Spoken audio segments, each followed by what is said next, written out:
Mulai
sekarang, Bapak tinggal sama saya.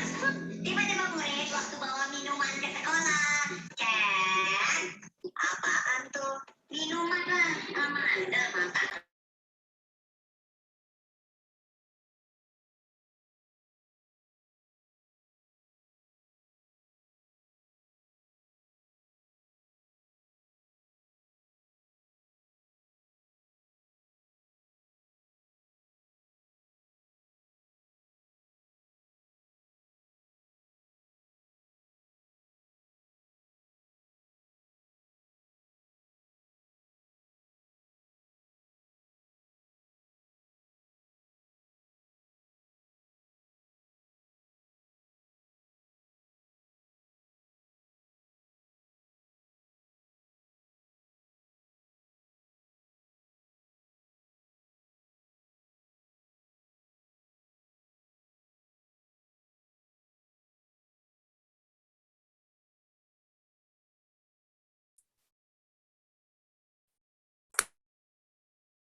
Please have a nice seat and back to your position.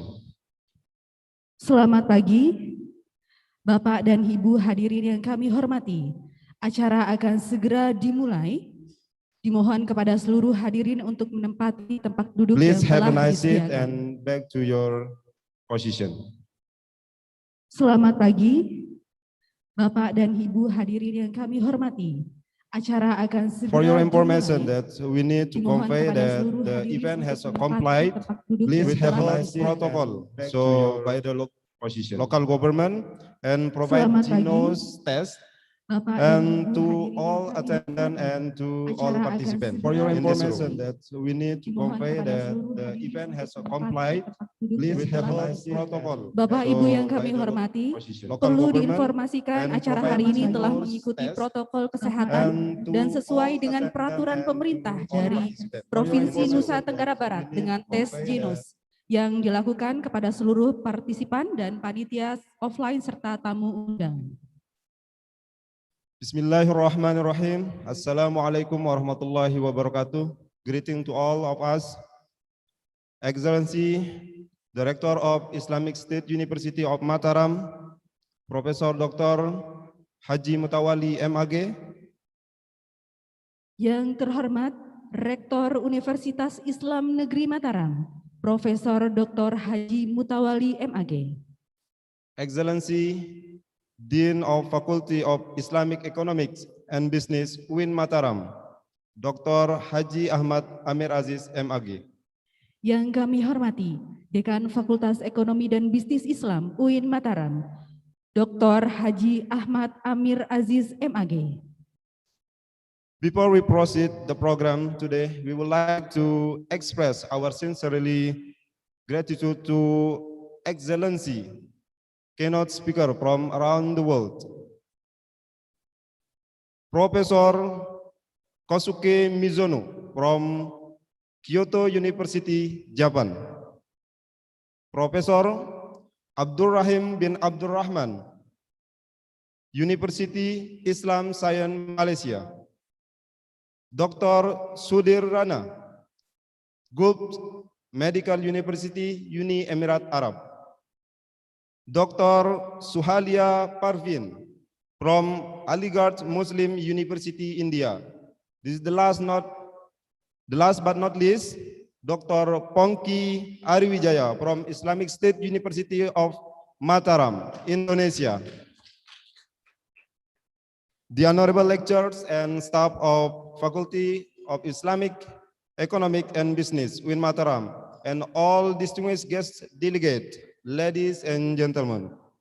Yang kami hormati Ibu dan Bapak dosen di lingkungan Fakultas Ekonomi dan Bisnis Islam UIN Mataram dan seluruh hadirin, presenter, tamu undangan dan partisipan yang berbahagia. Excellency, ladies and gentlemen, it's been great honor to us to bring this conference. My name is Wahyu Halik and my partner is Nama saya Ulfatun Hasanah.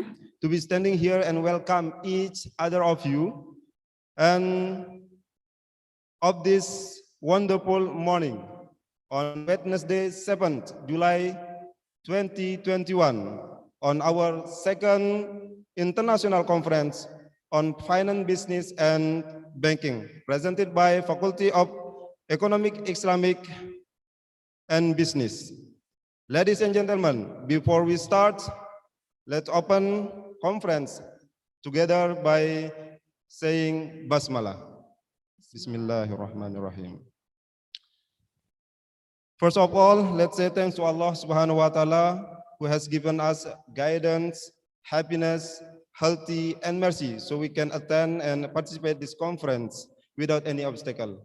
Amin, amin ya rabbal alamin. Secondly, we would like to peace be upon our Prophet Muhammad sallallahu alaihi wasallam who has guiding us to the right way of life.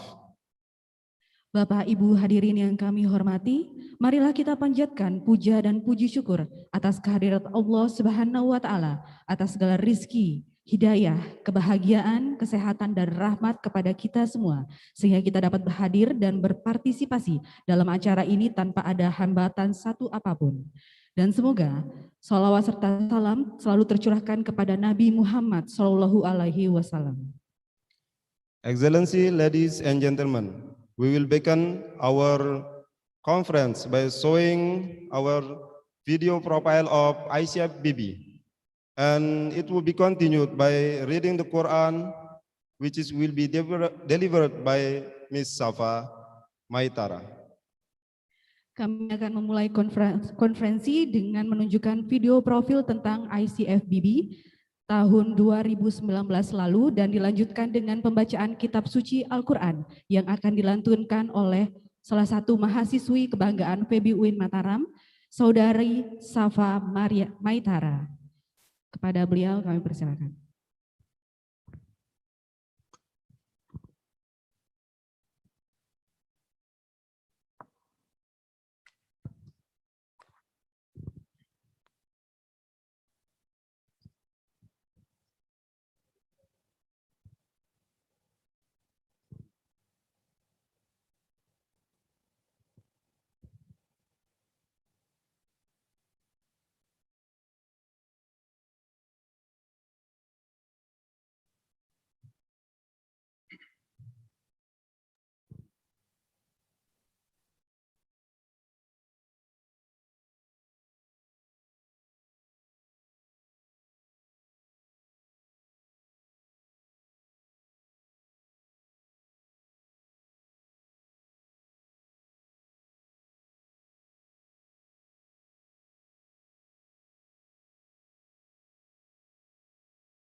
As you may be aware, the global health crisis with coronavirus disease, COVID-19, is a unique challenge.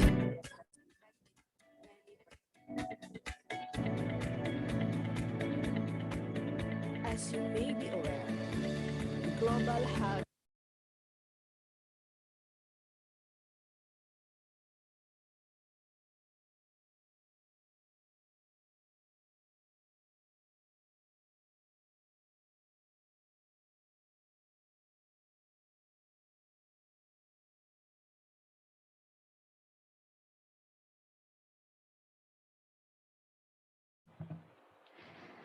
Assalamualaikum warahmatullahi wabarakatuh.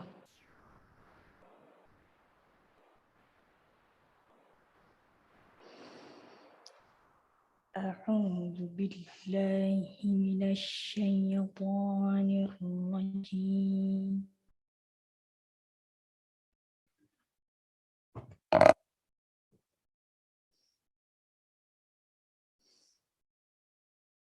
Bismillahirrahmanirrahim.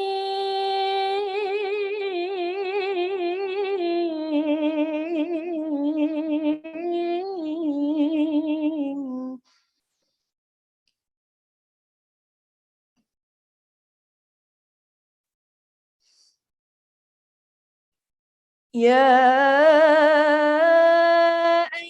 ayyuhalladzina amanu idza qila lakum tafassahu fil majalis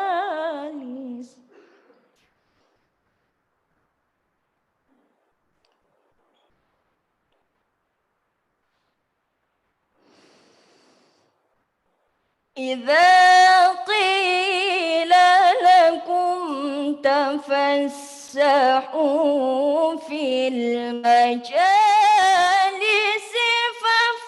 فافسحوا يفسح الله لكم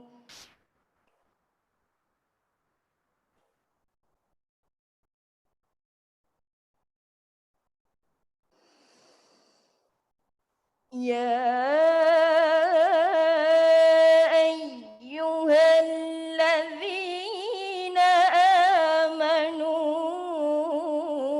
إذا قيل لكم تفسحوا في المجالس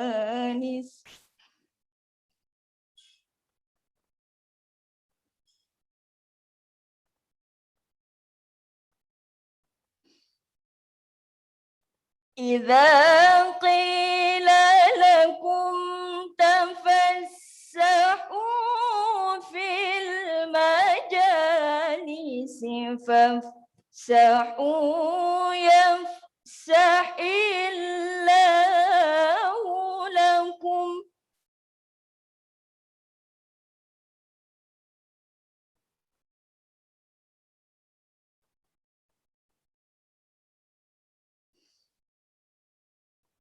وإذا قيل انشزوا فانشزوا يرفع الله الذين آمنوا منكم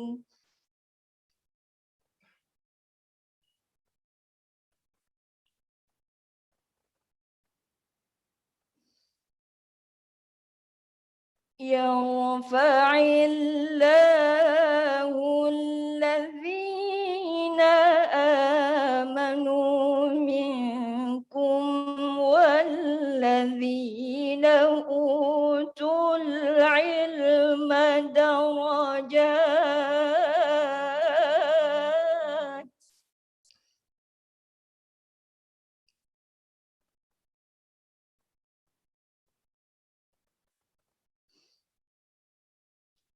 والله بما تعملون خبير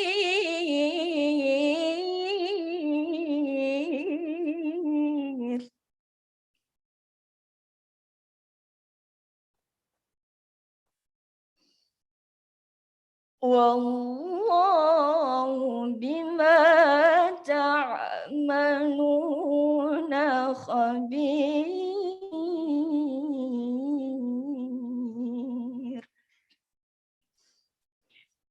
صدق الله العظيم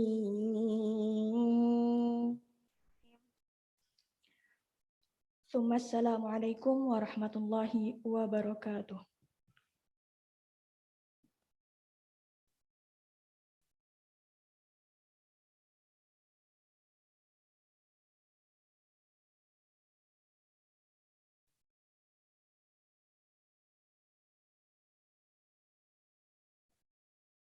Thank you, Ms. Sapa Maitara, one of our students. Next, singing Indonesia Raya, who we will guide by our student, Ms. Rini Fitriarini. Acara selanjutnya menyanyikan lagu Indonesia Raya yang akan dipandu oleh Saudari Rini Fitriani. Ladies and gentlemen, we invite you to stand up. Seluruh hadirin kami persilahkan untuk berdiri.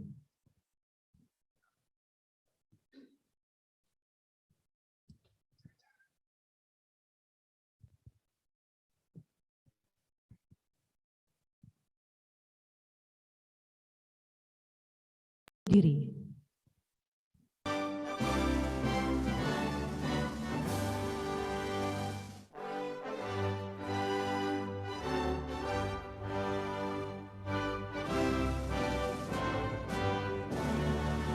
Diri.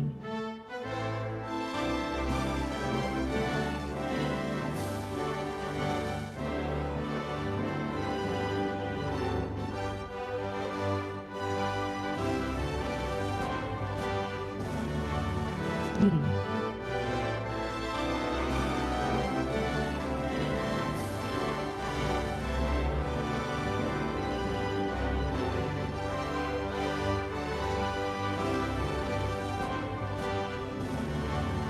Diri.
We please her to sit down.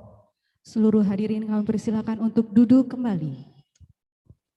Ladies and gentlemen, for your information that this conference will be held in 2 days. Day 1 on Wednesday, 7 July, 2021. With our agenda is opening ceremony, international conference with keynote speaker and online paper presentation.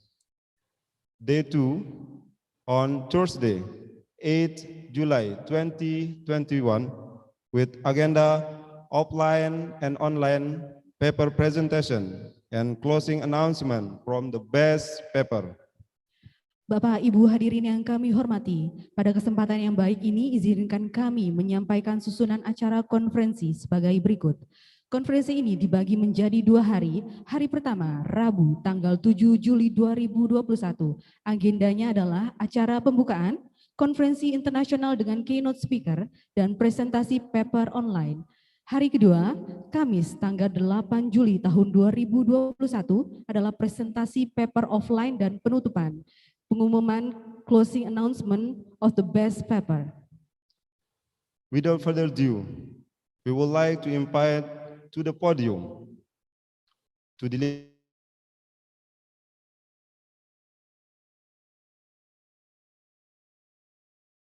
to Mr. Dr. Muhammad Salahuddin MAG. Please give a warm applause. Bapak Ibu hadirin yang kami hormati, kita mulai acara ini dengan laporan dari Ketua Panitia ICFBB kepada Dr. Muhammad Salahuddin MAG. Kami persilahkan. Bismillahi wa bihamdih. Assalamualaikum warahmatullahi wabarakatuh. Alhamdulillah wassalatu wassalam ala rasulillah amma ba'du. Honorable Rector of UIN Mataram, Profesor Mutawali, Vice Rector of UIN Mataram, Profesor Masnun, Dr. Hajjah Nurul Yakin, and Honorable Dean of Islamic Economy and Business Faculty of UIN Mataram, Mr. Dr. Ahmad Amir Aziz, and keynote speaker, and all participants of ICFBB, the second ICFBB, held by Islamic Economic and Business UIN Mataram. For the first information that this conference held by following the health protocol, and all participants have been tested using Genos COVID-19, and all of us negative. And I think no one of us could imagine that how our words and our life to be thrown in turmoil by coronavirus. And today we still have seen that heartwarming act of resistance, solidarity, kindness, and inventiveness all over the world. And also we still have seen the misinformation and ever the politicization of pandemic. All of us want the pandemic of corona to be over. And we have already lost so much, but I think we'll never lose hopes. This is the time to renew our commitment for community development and community empowerment for better life for our next generation. I think this is the reason why we are here on this conference, to offer the ideas, new economic style under corona pandemic. For this, I show thanks to lecturer and researcher from University of Indonesia, Universitas Indonesia, UIN Jakarta, UIN 1 Tulungagung, UIN Wali Songo Semarang, Bangalore Medical College and Research Institute India, Chandigarh University India, Northeastern Hill University, India, Kumaon University, India, University of Sultan Zainal Abidin, Malaysia, Jaipur National University, India, University Technical Malaysia, Malacca, Amity University, India, National Dongwa University, Thailand, and University of Al-Azhar, Gaza, Palestine, and the other universities that I can't mention one by one for the academic collaboration on this conference. And special thanks to my partner, Mr. Pongki Ariwijaya from UIN Mataram, Dr. Sudir Rana from Gulf Medical University, Saudi Arabia, and Dr. Suhaila Parvan from Aligarh Muslim University, India, Professor Abdurrahim bin Abdurrahman from University Science Islam Malaysia, and Professor Kozuke Mizuno from Kyoto, Japan University, for their readiness to be keynote speaker in this conference. And to my friend, to my brothers and sisters, to my colleagues in Islamic Economic and Business Faculty, Mataram, who prepare and share the time for success this conference. Dewi Sartika Nasution, Dahlia Bonang, Mr. Saleh Ending, Vici Andalusia, Tati, Hajir, Imron Jana, and the others I can mention one by one. Thank you for your sharing time for successful of this conference. May Allah bless us and protect us from the coronavirus. Thank you. Assalamualaikum warahmatullahi wabarakatuh.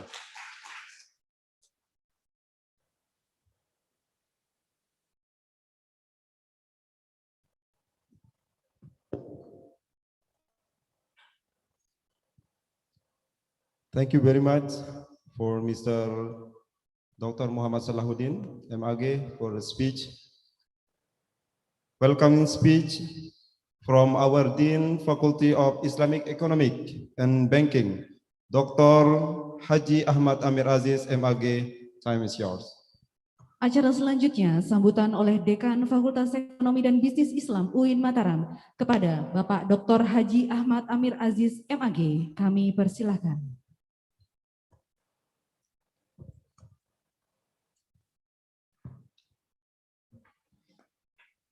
Assalamualaikum warahmatullahi wabarakatuh. Bismillah, alhamdulillahi wa kafa, wassalatu wassalamu ala nabiyil mustafa. Amma ba'du. The Honorable Rector of UIN Mataram,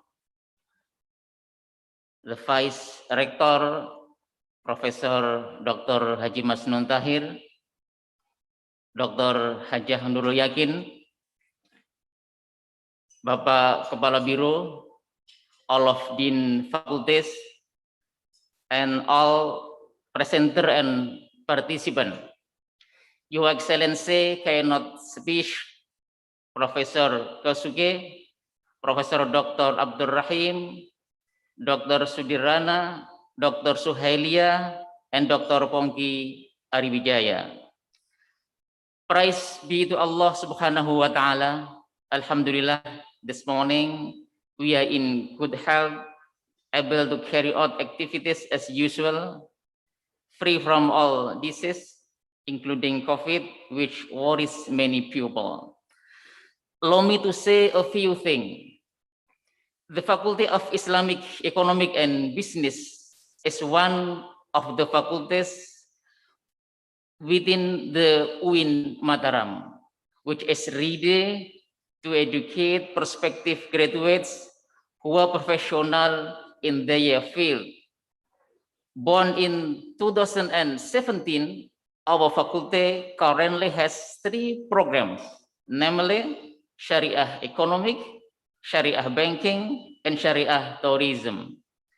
The number of students is 2,508, while the number of lectures is 53, not including additional lectures from other faculties or from practitioners.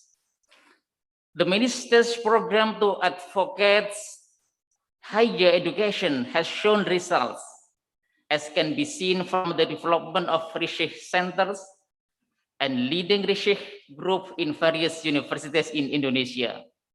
The research group, laboratories, and research centers already have the ability and the conducive academic atmosphere for the development and implementation of good research. In this context, FEBI UIN Mataram has a strong commitment to increase the capacity of lecturers to receive, write, and also disseminate their research to scientific forum such as international conference. Presentation at the conference can hone research findings to be improved so that they are worthy of publication. Ladies and gentlemen, 2 years ago, in 2019, the first international conference on finance, business, and banking was successfully held by presenting keynote speakers from University of Technology Mara, Malaysia, and from Glasgow University, Scotland. Repeating the success of the first conference, the second conference in 2021 succeeded in attracting the interest of presenters from various universities from a number of countries. Let me mention the name of the universities which the presenter come.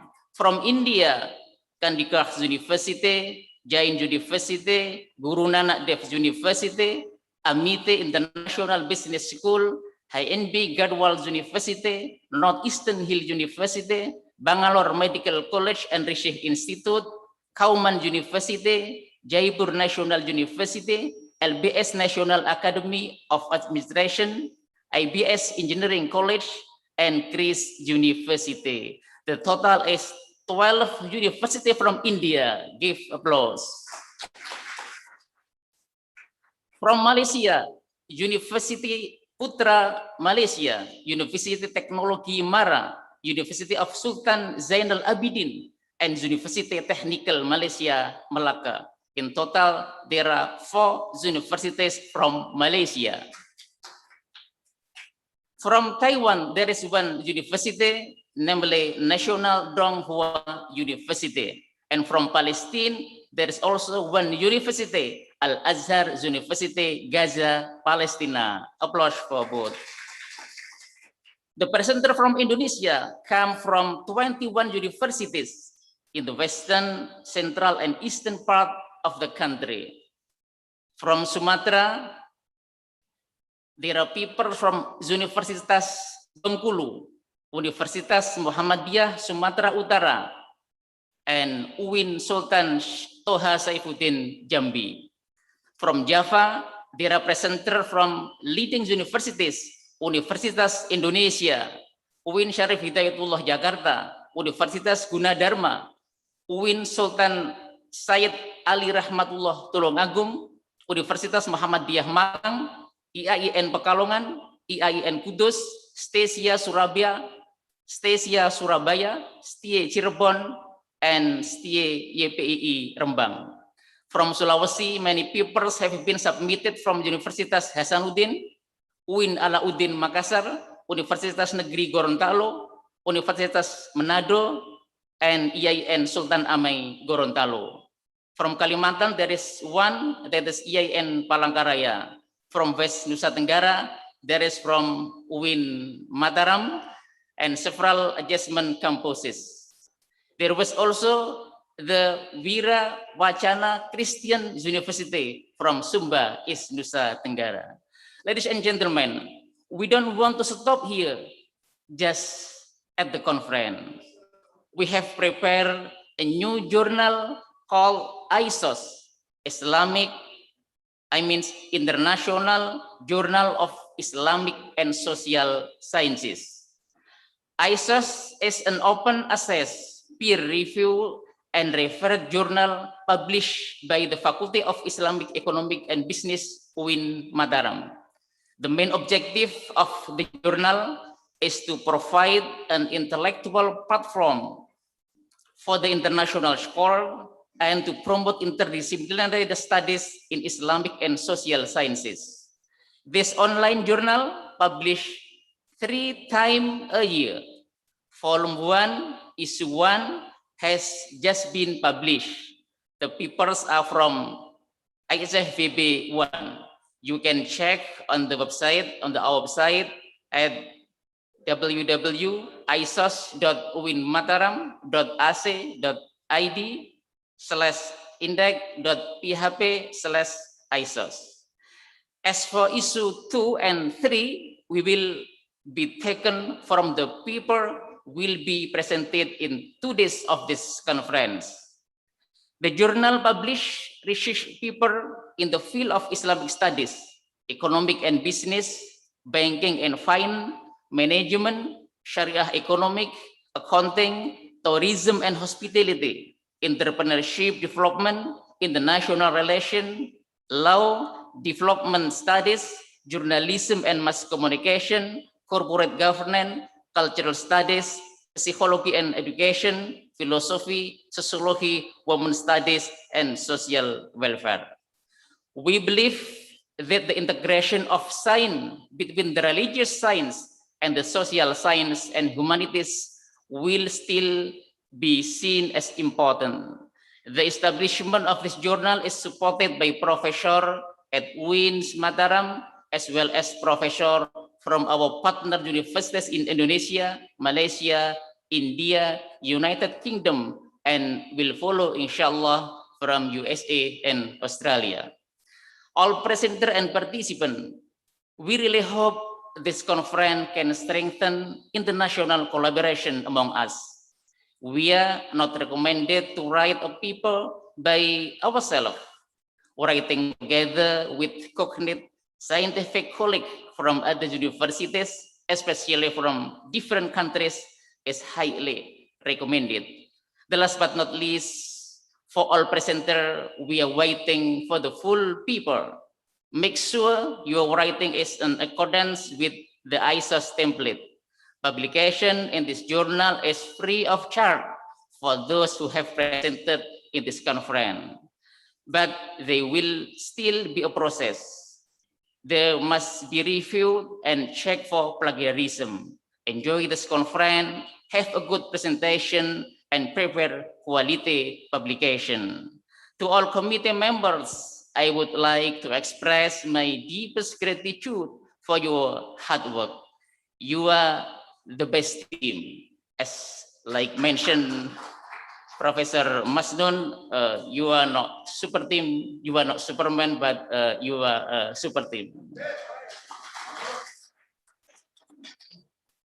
Continue to develop FEBI to be the forefront with smart work based on an academic environment. And finally, we respectfully request to Third Vice Rector, Dr. Hajah Nurul Yakin MPD, to give a speech and at the same time officially open this international conference. Thank you very much. May God, Allah Subhanahu wa Ta'ala, always bless us whenever and wherever. Wassalamualaikum warahmatullahi wabarakatuh.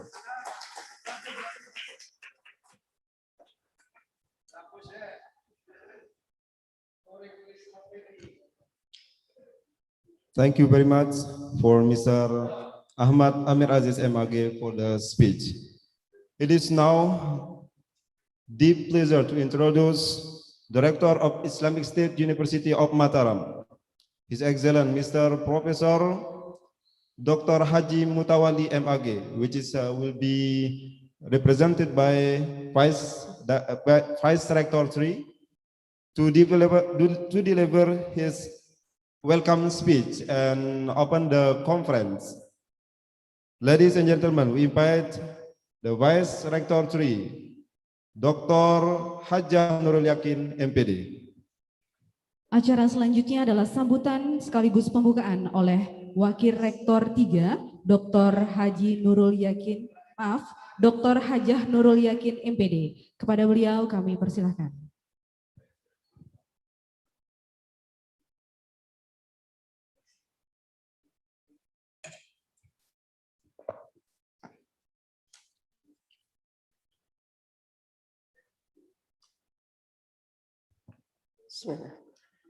Bismillahirrahmanirrahim.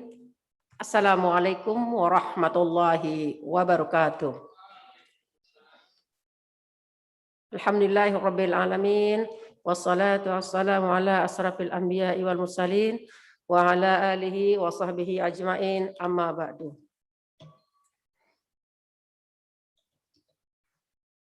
Izin Pak WR1, Bu WR2 menyampaikan sambutannya Pak Rektor.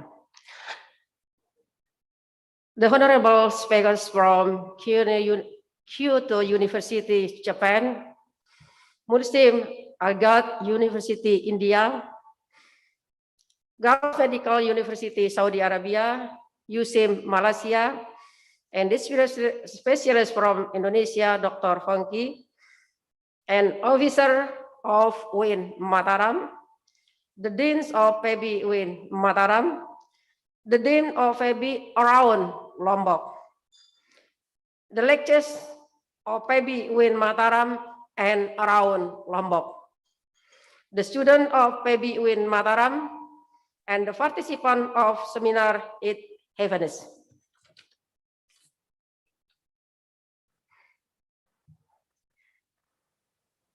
Impacts of the COVID-19 pandemic on the implementation of the digital economy on MS-MES. The industrial evolution 4.0 has occurred and has not only changed business model and pattern of competition, but also overhauled the economic system and society and created a new economic environment where digital technology has ruled it. The change that occur and increasingly real when the world conditions arise by the COVID-19 pandemic, which has an impact of all sectors of human life, including the economic sector. Both of these conditions provide challenges and opportunities for business actors, especially MS-MES. Digitalization using digital technology in the form of the Internet in Information and Communication Technology is one form of revolution 4.0 and can be used to face challenges and take advantage of existing opportunities. This technology enhances connectivity, the interaction of people, machine, and other resources. This world is moving rapidly toward an economic system based on continuous and widespread innovation that relies heavily on information and communication technology, where telecommunication form an inseparable component for innovation. Saat ini teknologi digital memberikan peran besar untuk sektor ekonomi. The internet has become an inseparable part of information and communication technology. The internet contributes to economic growth. This makes many innovations involving the internet, the economic sector, The economic sector should adapt to technology development, especially during the COVID-19 pandemic. The form of adaptation of the economic sector to this development is the formation of the digital economy, which is one form of innovation in the economic field. The digital economic that is happening in Indonesia is one of the impact of technological development in Indonesia. Tidak bisa diabaikan, internet berkomunikasi besar berkontribusi pada pertumbuhan ekonomi, terutama pada kondisi pandemik saat ini. If you look at the composition of the Indonesian economy, MS must be responsive in dealing with this very fast change, not only changing market trend, but also technological development, not only changing market condition, but also technological development. MS can be both absorb 96% of the workforce and contribute 60% to the national GDP.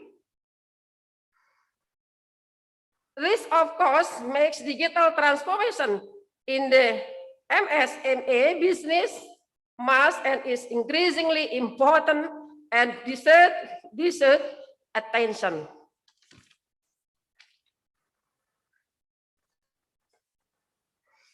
Jadi peran UMKM sangat besar, mampu menyerap sampai 96% tenaga kerja. Oleh karena itu, untuk kondisi saat ini UMKM memang sangat perlu untuk diperhatikan. Digital transformation in the MSME business is becoming increasingly important and deserve attention. This transformation must be carried out immediately because it has great benefit on MSMEs. The rapid development of technology has changed people's behavior, which is increasingly leading to digitalization. At this time, the change in people behavior that led to digitalization is also driven by the COVID-19 pandemic. The utilization of digital technology can be used to increase productivity, especially sales in the business sector, including by MSMEs. With the many potential as well as that benefit of using information and communication technology as a form of implementation of the digital economy by MSMEs. Among them can increase income. Untuk saat ini memang informasi digital untuk bisnis UMKM menjadi semakin penting dituntut untuk diperhatikan di bidang ekonomi. The Organization for Economic Cooperation and Development informed that the COVID-19 pandemic had a serious impact to the economy. When viewed from the supply side, there is a reduction.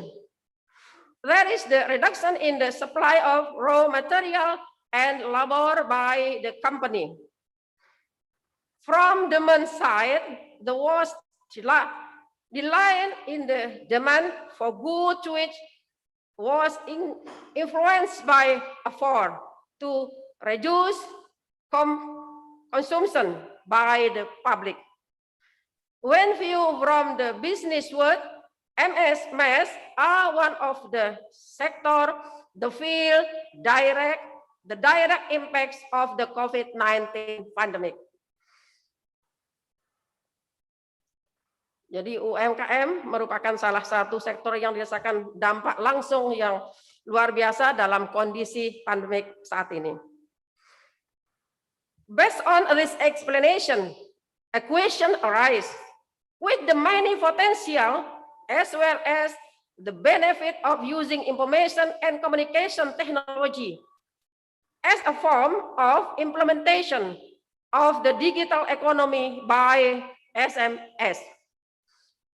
Can the implementations of the digital economy in the form of using digital technology by SMS be alternative to deal with this condition?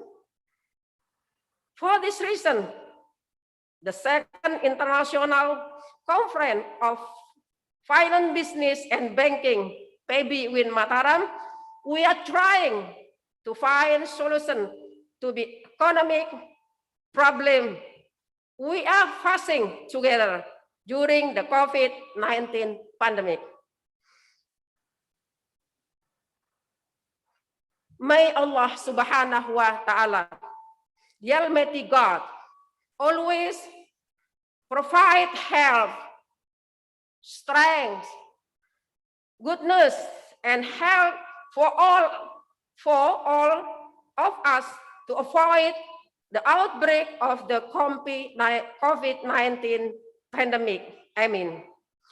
By saying Bismillahirrahmanirrahim, Second International Conference, Finance, Business, and Banking, FEBI UIN Mataram, I am officially open.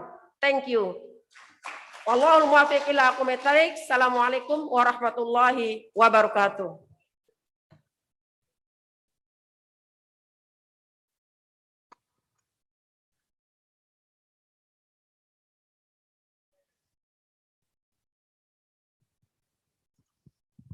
Thank you very much to Vice Rector Dr. Hajah Nurul Yakin, MPD. The Honorable distinguished speaker, participant, and ladies and gentlemen, we will end the opening ceremony by praying. Proudly we invite Dr. Haji Subhan Abdullah Achim, MA. Time and place are yours. Bapak Ibu hadirin yang kami hormati, kita akan menutup acara ini dengan pembacaan doa. Kami mohon dengan segala hormat kepada Bapak Dr. Haji Subhan Abdul Achim, MA, untuk memimpin doa.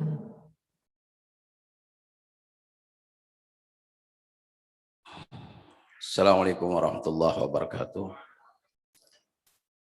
Mengawali doa kita di pertemuan ini, kami mohon kita berdoa pada Allah Subhanahu wa taala dengan barokah umur kita. Mudah-mudahan keluarga besar UIN Mataram yang sedang terpapar COVID-19 diberikan kekuatan oleh Allah Subhanahu wa taala, kesehatan dan keafiatan. Dan juga ada orang tua daripada keluarga besar kita yang sedang dicoba oleh Allah Subhanahu wa taala, mudah-mudahan lekas diangkat penyakitnya, disembuhkan oleh Allah Subhanahu wa taala.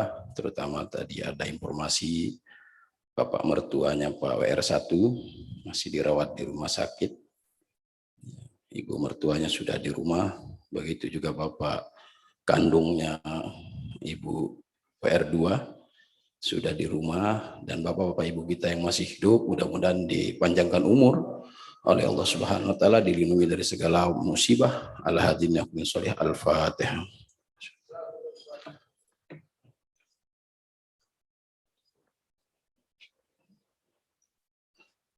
Amin ya rabbal alamin. Dan untuk kita semua, mudah-mudahan perjalanan acara kita 2 hari ini diberkahi oleh Allah Subhanahu wa taala, diberikan untuk kita semua partisipan ini ridha dan inayah dan perlindungannya dari segala musibah dan wabah yang Allah turunkan. Al-Fatihah.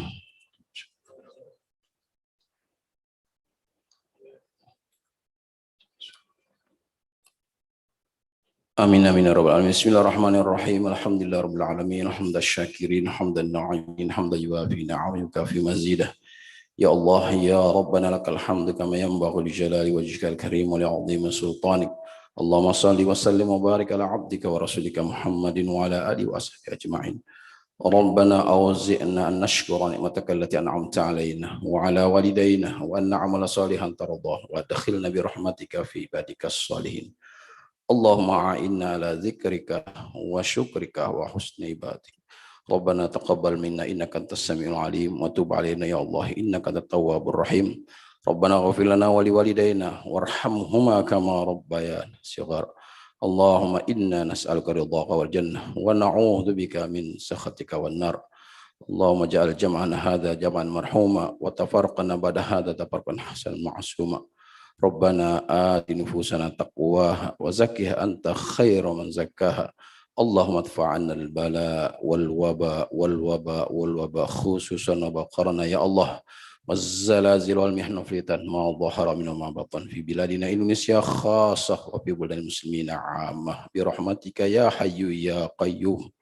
ربنا آتنا في الدنيا حسنة وفي الآخرة حسنة وقنا عذاب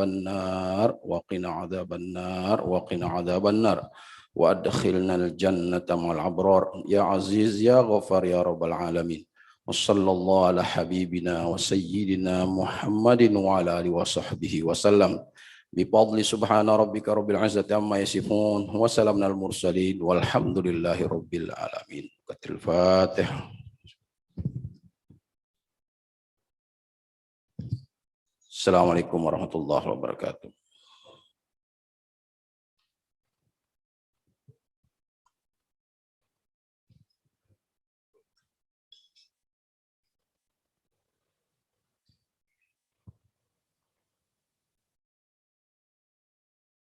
Finally, we do apologize for inconvenience in this opening ceremony of conference. Thank you very much for your kind attention. Bapak Ibu hadirin yang kami hormati, menutup acara hari ini dengan segala hormat atas nama seluruh panitia penyelenggara, kami haturkan mohon maaf, terima kasih dan mohon undur diri.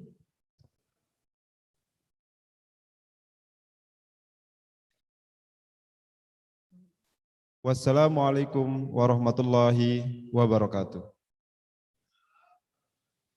Excellencies, ladies and gentlemen, before we come to the main program, as our welcome greetings to all, we would like to present to you a traditional Sasak dance called Tari Asih Trisna from our student.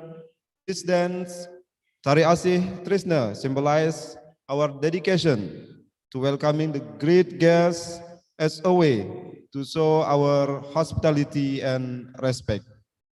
Give warm applause. Here is Tari Asih Trisna. Bapak Ibu hadirin yang kami hormati, sebelum memulai acara konferensi internasional, kami persembahkan tarian tradisional Sasak, Tari Asih Trisna dari Sanggar Tari Fakultas Ekonomi dan Bisnis Islam UIN Mataram. Tarian ini dipersembahkan untuk menyambut tamu agung.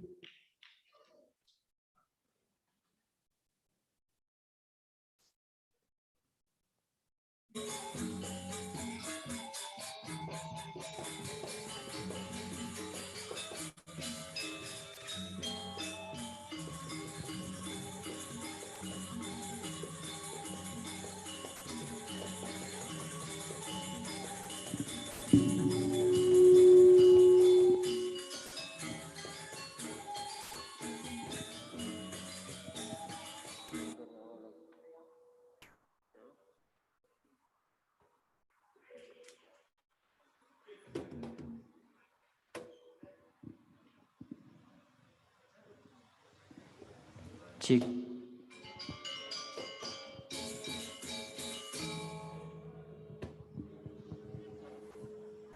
Here is Tari Asih Trisna.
Give big applause to the traditional dance from our student.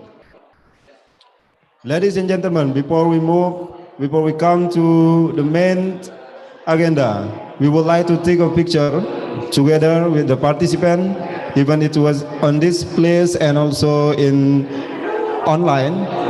And then we may please to the participant from the online to activate the camera. We have 2 slides here. We will take the picture together with the participant, also with the vice rector. Bapak Ibu hadirin yang kami hormati, acara selanjutnya adalah sesi dokumentasi. Kami akan mengambil gambar dari screen yang terdiri dari 2 tahapan.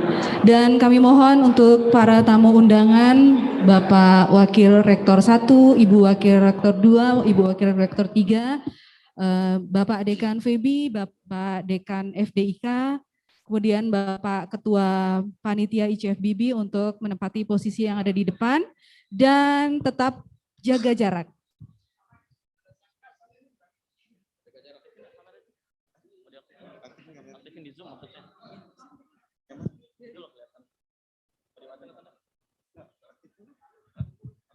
Nanti kan kita ambil slide-nya juga ya. Sudah di screenshot ini? Screenshot sama yang ini juga. Videonya? Screenshot apa?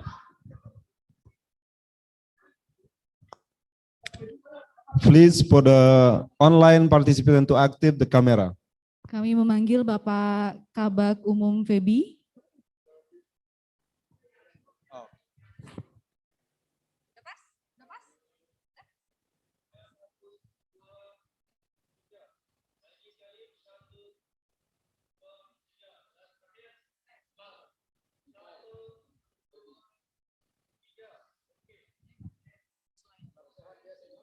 Terima kasih Bapak dan Ibu. From the slide, please active the camera. We'll take 2 slides. Be ready for the camera on slide 1.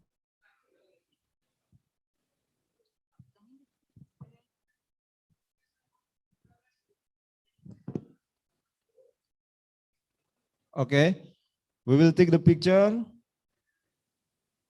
1, 2, 3.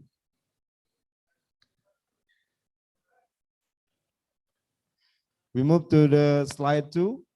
This is the final slide. Okay, we will take the picture. 1, 2, 3. Thank you very much for all participants and all audience. Excellencies, now we come to the main program. Conference from the keynote speaker, who will be led by Mr. Afif Ikhwanul Muslimin MPD. Hadirin yang kami hormati, agenda selanjutnya adalah konferensi internasional yang akan dimoderatori oleh Bapak Afif Ikhwanul Muslimin MPD, Kepada beliau kami persilakan dan mohon tepuk tangannya Bapak Ibu.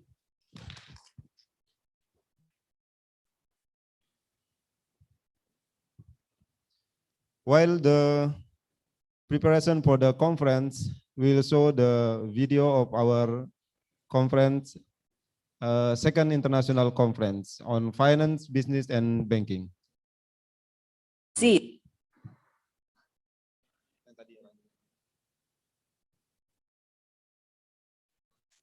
Is COVID-19 is a unique challenge that has impacted many participants in this conference.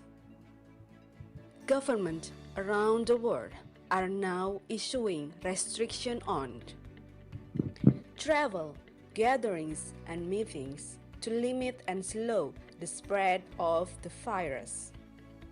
The health and safety of the ICFBB participant and speaker is our priority, and UIN Mataram is supporting this effort. Bapak Ibu hadirin yang kami Following hormati, the advice and saat guidelines ini from sambil healthcare menunggu officials and local sambungnya authorities, video atau Zoom ICFBB dan 2021 videonya will selesai, now Bapak be Ibu kami held persilakan virtually untuk on coffee break date-to-date. dan yang sudah kami sediakan The di depan. conference fee will be Dan adjusted. tetap jaga jarak Bapak Ibu ya. Information and instruction on how to prepare for a virtual presentation will be sent separately. Although ICFBB 2021 cannot be held physically, the integrity and quality of the research and content will remain and now be experienced in the virtual environment.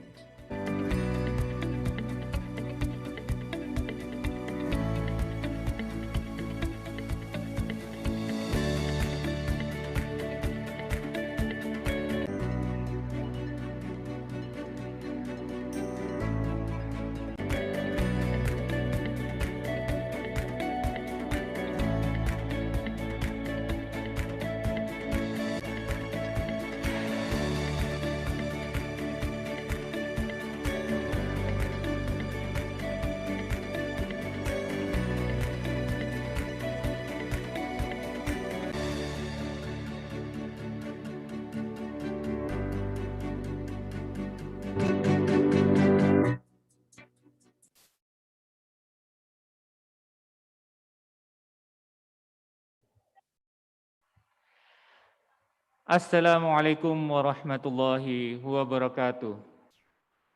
Alhamdulillahirabbil alamin wassalatu wassalamu ala asrofil anbiya'i wal mursalin sayyidina wa maulana Muhammadin wa ala alihi wa sahbihi wa barik wa salim ajma'in, amma ba'd. His Excellency, Director of State Islamic University of Mataram, Professor Dr. Haji Mutawalli MAG, the Honorable, the Dean of Faculty of Islamic Economics and Business of UIN Mataram, Dr.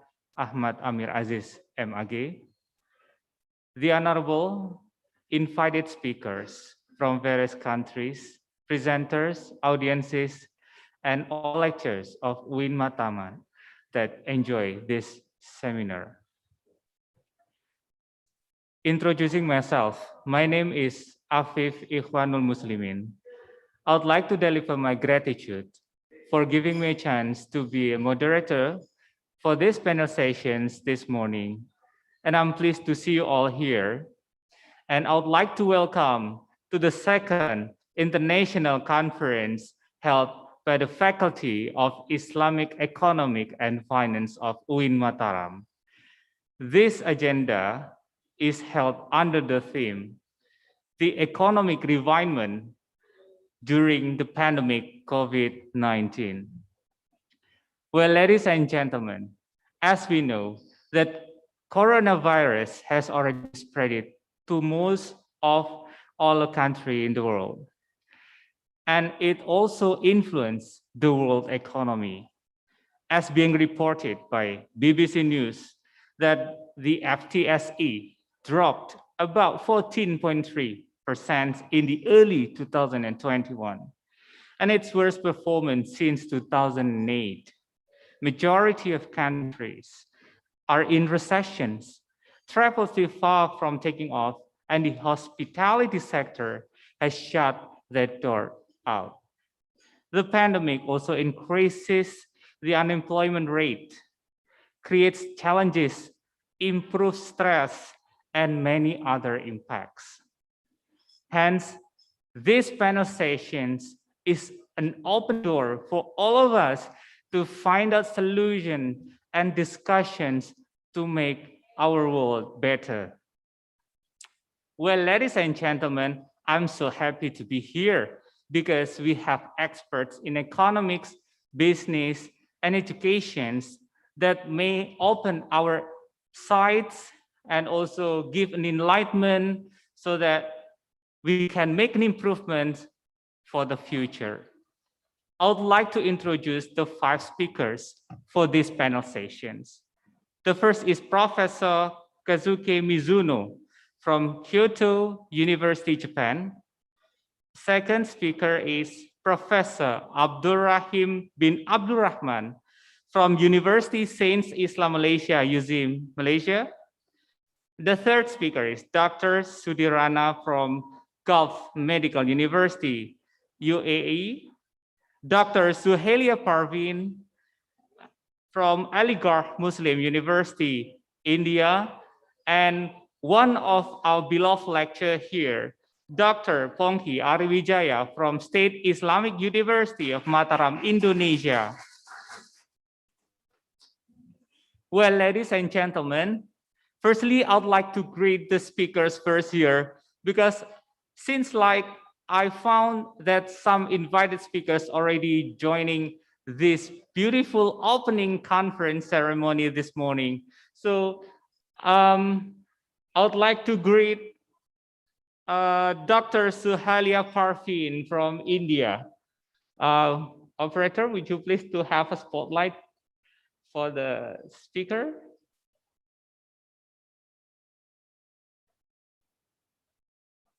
Okay, so I found her account is already in Zoom. And also I'd like to greet Professor Abdurrahim bin Abdurrahman from UZIM that already joined the Zoom meeting. Okay, so ladies and gentlemen, before we move on to the presentations, I'd like to inform you on how to run this agenda. So I'd like to provide about 30 minutes for the speaker to speak and deliver the materials. Then all question and answer sessions will be held after all presentations have done. Okay, so it's a great opportunity for all of you, the audiences, to have a chance to share information and also have a discussions with us. Okay, well, ladies and gentlemen, without further ado, I'd like to go to the first invited speaker this morning. So I'd like to greet Professor Abdurrahim bin Abdurrahman from University Saint Islam Malaysia, UZIM. Hello, Professor. Hello, selamat pagi. Selamat pagi, Professor. Welcome to our international conference, Professor. Terima kasih. Okay, so I'd like to introduce Professor Abdurrahim Abdurrahman at first. So he is currently the Deputy Vice Chancellor, Academic and International, and Professor at the Faculty of Economics and Muamalat, University Saint Islam Malaysia, UZIM. He has served as a Director of Corporate Planning and Quality Management, UZIM, and the Chief Editor for the Journal of Muamalat and Islamic Finance Research, GMIFR, published by UZIM. And Professor Dr. Abdurrahim is actively involved in the Islamic financial industry. Currently, he is a Sharia Committee member of Etika Takaful Bihar and Amanah Ikhtiar Malaysia. He is actively involved in academic accreditation works. He has performed a number of program and institutional accreditations for Malaysian's Qualifications Agency, MQA. And he has led a working group that successfully developed accounting program standard for MQA. He has also served as a member of Accreditations Committee, Arts and Social Science for MQA. So we have a very outstanding speaker this morning. And Professor, we're going to provide 30 minutes for you to present the materials, and time's yours, sir. Okay. First of all, thank you very much, Mr. Moderator and Chairperson for the forum this morning. Alhamdulillah, I hope you can hear my voice clearly from Malaysia. Inshallah, in the pandemic COVID-19, we know that it is a very challenging to organize a conference. Inshallah, I will try my best to share my thoughts given the topics that I have this morning. If I may share my slides using share screen on my Zoom platform. Okay, please. Okay.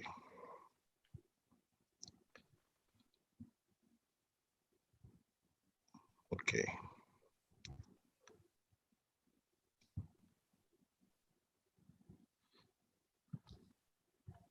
Is that clear?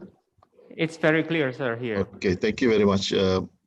Again, it is a blessing of Allah Subhanahu wa Taala for giving me the opportunity to share my thoughts in the International Conference on Finance, Business and Banking organized by Universiti Islam Negeri Mataram, Indonesia.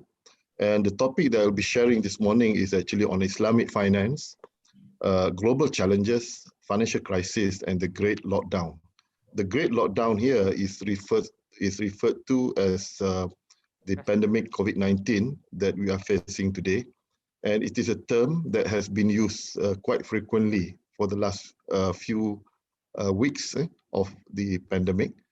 And inshallah, I will share with you a little bit first in my introduction that Islamic finance is actually is attributed from the verses of the Quran, the Quranic verses, the revelation from God, Allah Subhanahu wa Taala, from the verse Surah Al-Baqarah, verse 275, where Allah Subhanahu wa Taala said in the Quran, "Wa ahallallahu al-bay'a wa harrama riba," which roughly means Allah said, Allah has permitted trading, buying and selling, but and prohibited usury, which includes banking interest. And the interpretation, as well as the opinions of many Muslim scholars all over the world, viewed that banking interest is part of usury. And usury is actually not just prohibited by Islam, but also prohibited by other religions, revealed religions like Judaism as well as Christianity. So we have to appreciate the fact that the three main religions of the world all are prohibited usury in many forms. And in the Quran also, the revelation, Surah Al-Baqarah verse 278 and 279 mention very clearly, and I really like the introduction by the representative of the Vice Chancellor or Rector of Universiti Islam Negeri Mataram on the importance of integration of knowledge. And as a Muslim, the main knowledge to us is actually the Quran. And we need to integrate the Quran, the Quranic knowledge, with the scientific knowledge that we have today. And if we refer to the Quran in Surah Al-Baqarah, verse 278 and 279, it further explains the prohibition of banking interest, usury, among others, is actually Allah SWT said, "Wahai orang-orang yang beriman, O you who believe, observe your duty to Allah and give up what remains to you from riba. Please avoid riba if you are in truth believers." And Allah SWT pursued this statement by saying, if you do not take notice of war from Allah, Allah declared war to those who are still involved themselves in riba, whether you are borrowing or lending, or whether you are buying on credit without proper buying and lending, buying and selling contracts. Then Allah SWT said that it is a war, actually notice a war from Allah and His Messenger, Rasul SAW. But if you turn back, you shall get back your capital sums. Deal not unjustly. You shall not be dealt unjustly. Don't do injustice to others, and don't let others do injustice to you. This is the philosophy, the Islamic knowledge rooted in the Quran that give us direction on how we do banking and business in our time today. And if you look at the development of Islamic financial institutions worldwide, this is actually the effort, the initiative by the Muslim government, some of the Muslim countries, some of the Muslim environmentalists, some of the Muslim financial activists, and so on and so forth, to have a solution to their banking and financial needs. And we have Sharia as our filter. We have the Sharia principles. We have Sharia principles that develop from the Sharia sources, from the Quran, the Sunnah, from the Ijma of the ulama, Qiyas, Ijtihad, and others. And in Islam, we have a lot of alternatives to solve the problem of the mankind, not just the Muslim, to the mankind, rahmatan lil alamin, to the rest of the mankind. We have solutions to solve modern banking and financial needs. We have various contracts that are more ethical, more equitable, like musyarakah, mudarabah. We have the concept of buying and selling, murabaha, leasing, ijarah, istisna for manufacturing contracts, forward sale for salam, and so on. We have all the solutions. And this solution is very clear that since riba is prohibited in Islam, as explained in the Quran and the Sunnah, as well as gharar, uncertainty in sales, uncertainty in contracts, and maisir, gambling, Islam also provides solutions. Islam don't just prohibit certain activities, that provide solutions. And the solution is that we have various concepts in mu'amalat from the Sharia sources to provide solutions to all of us. And in Islam also, we prohibit certain investment in certain industries that are bad to the society, like alcohol, gambling, pornography, and so on. And also in Islam, we emphasize on asset-backed transactions. Any transaction must be based on assets, must be based on real, tangible commodities. And in Islam also, we don't encourage credit, but we assist people who are in needs, but we don't encourage people to be in debt. So this is a clear distinction as far as the concept of Islam to solve modern finance and banking needs of the people, mankind, not just the Muslim. And if you look at the concept further, it clearly stated that if something is immoral, usury is actually create injustice. The rich take advantage on the poor. Therefore, we cannot profit from buying, from lending and selling based on interest. In the case of Islamic financial transactions today, we emphasize on to share reward. One must take risk. That's why we have concept of mudarabah, musyarakah. We have concept of murabaha. And one cannot sell, one does not own. What one does not own. It's based on the ownership.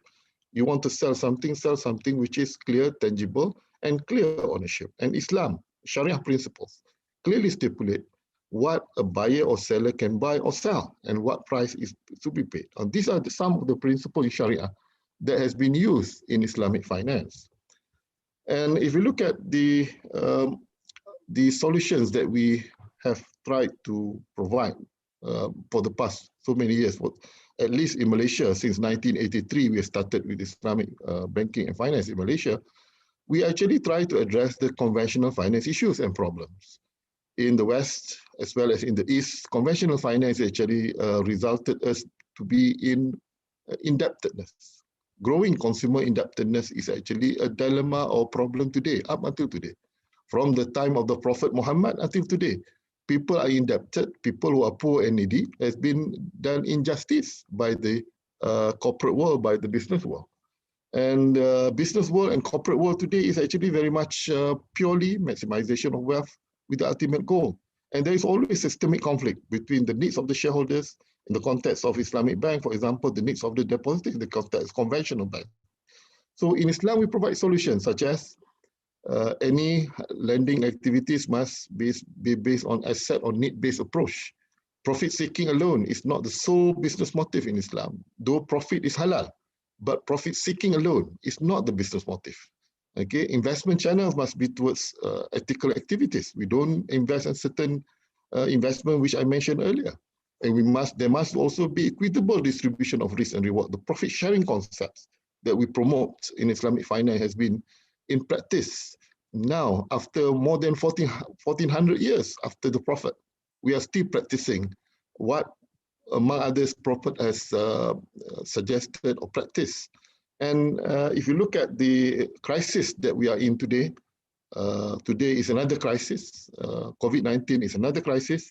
And previously, we have East Asia crisis, we have Russia crisis, we have Argentina crisis, we have subprime crisis. All are actually resulted from speculation, excessive greed that fueled the crisis. And in the West, as well as in the East, that use the conventional mode of finance, we always have problem of regulation. Regulation often reactive, lagging corporate misbehavior. So corporate misbehavior has been terminology has been used, corporate scandal so-called. Worldwide, we have all sorts of corporate scandal due to the possible collusion between different stakeholders. So this is very complex business dilemma, but Islam tries to provide solutions, and we want to prevent excessive speculation and greed. We want to ensure that any buying and selling based on clear ownership, and then excessive risk must be prohibited, though risk is actually unavoidable. And we want to emphasize on real trading activities, not trading on the thin air. And in Islam, as I mentioned earlier, it is based on the revelation of God, and it is based on taqwa base. It is actually based on our aqidah, our belief in God. And this is what we are trying to provide solutions to the mankind, not just to the Muslims. And Alhamdulillah, over the years, the Islamic banking industry in particular has developed over the years. In Malaysia, we started in 1980s, in Saudi Arabia a little bit later, but it has achieved certain level, like countries like Saudi Arabia, Iran, and Malaysia. Our size of the assets has been gradually improving, and we have other countries follow through as well. United Arab Emirates, Qatar, Kuwait, Bahrain, Turkey, as well as Indonesia. So we are there somewhere. Islamic finance is already there. The principles has been derived from the inspiration from the Quran and the Sunnah. The integration of knowledge has been in place, but we have to make sure Islamic finance really playing the role according to the philosophy, ethical values of Islam. And in Malaysia, for example, a little bit of sharing of what we have done in Malaysia, at least for my counterparts in Indonesia, you can also learn a little bit the challenges that we face in Malaysia. We are not 100% Muslim countries. Muslim population is only about 60%, but the size of our Islamic financing is now growing more than 30%. So we hope it will grow further because our population 60%. We still have the room for improvement. Inshallah, we try to improve. And this is based on the percentage of Islamic financing out of total financing or total loans provided in the industry in Malaysia. This is the latest data from 2020. Now, there is another institution that we always forgot. In Indonesia, I think you call it asuransi syariah. In Indonesia, Islamic banking, you call it perbankan syariah. Doesn't matter, it's just a name. But in Malaysia, we call the concept of takaful. Islamic insurance, we call takaful, and we use the word, the Arabic word, from the root word of kafalah, which means to guarantee, to secure, to be responsible for others. It is a very important concept. So we always focus on banking. We less focus on insurance. And it is a very important institution as well. And takaful means, literally, in language-wise, is a joint responsibility, joint guarantee based on mutual agreement. We assist each other. It's like the concept of khairat, where the mosque is actually managing the fund of the Muslim community. If there are any members of the community having problems financially, or they are sick, for example, during COVID-19, we can help them from the khairat fund. So the concept of takaful, concept of mutual help, concept of mutual responsibility, concept of mutual protection. We'll help each other. And of course, takaful companies want to make a little bit of profit for them to survive. But their responsibility as insurance sharia is actually to ensure that the people, the public who are in need are protected. And they need to, of course, contribute some of their contributions to the fund that is managed by the takaful or insurance companies, Islamic insurance companies. And this is the concept of, in Malaysia, maybe Indonesia as well, we call the concept of takaful wakalah model as compared to conventional insurance. Our contract is different. Our responsibility is different. If conventional insurance, we have policy holders. In takaful, we call participants. We are part of the community. We contribute to the fund. Okay, we are not policy holders who will claim their money based on the premium that they have paid. The contract is actually contract of tabarruk, donation. We want to assist. And this is the model which we have used in many countries, which has been developed very much. So companies has become takaful administrator, they get the fee, they get the wakalah fee, agency fee as an agent that manage the fund. and they must invest the fund according to Sharia compliant investment. And of course, they behave like a conventional insurance, but the concept are totally different. That changed the mindset from making purely profit to mutual assistance, managing the fund ethically and Sharia compliant wise. And in Malaysia, alhamdulillah, it has grown to the level that we are still growing towards the last few years, and inshallah we will grow, inshallah, with further commitment from all people, all commitment of the Muslims, to make sure that the philosophy of takaful is being embraced by the people. It's not just business proposition, it's actually a unique value proposition to assist people in the Sharia compliant way. And all takaful companies, or assurance Sharia or perbankan Sharia, we have Sharia board that assists us to guide and as well as to monitor us. Okay, now I move to second part of my presentation. First, I presented the concepts, the development up to today, Islamic finance and Islamic insurance takaful. Now, what are global challenges? Like it or we don't like it, we are in pandemic, and COVID-19 has created a lot of challenges to us. So I have to use the fact that global challenge number one now, maybe not 2 or 3 months ago, now is actually what people are calling now is great lockdown. Pandemic has created lockdown, and it become great lockdown because in some countries, the whole country is actually being locked down, okay? So what are the impacts to the economy? It is great. It is a great impact. According to International Monetary Fund, among advanced countries, due to great lockdown 2020 and 2021, it will continue. It has continued in 2021. It expected that the GDP growth, gross domestic product of advanced countries will reduce to, will end up -6 in 2020 and 2021 roughly. And countries like Malaysia, Indonesia, emerging market and developing countries are expected to have slower GDP growth, negative -1.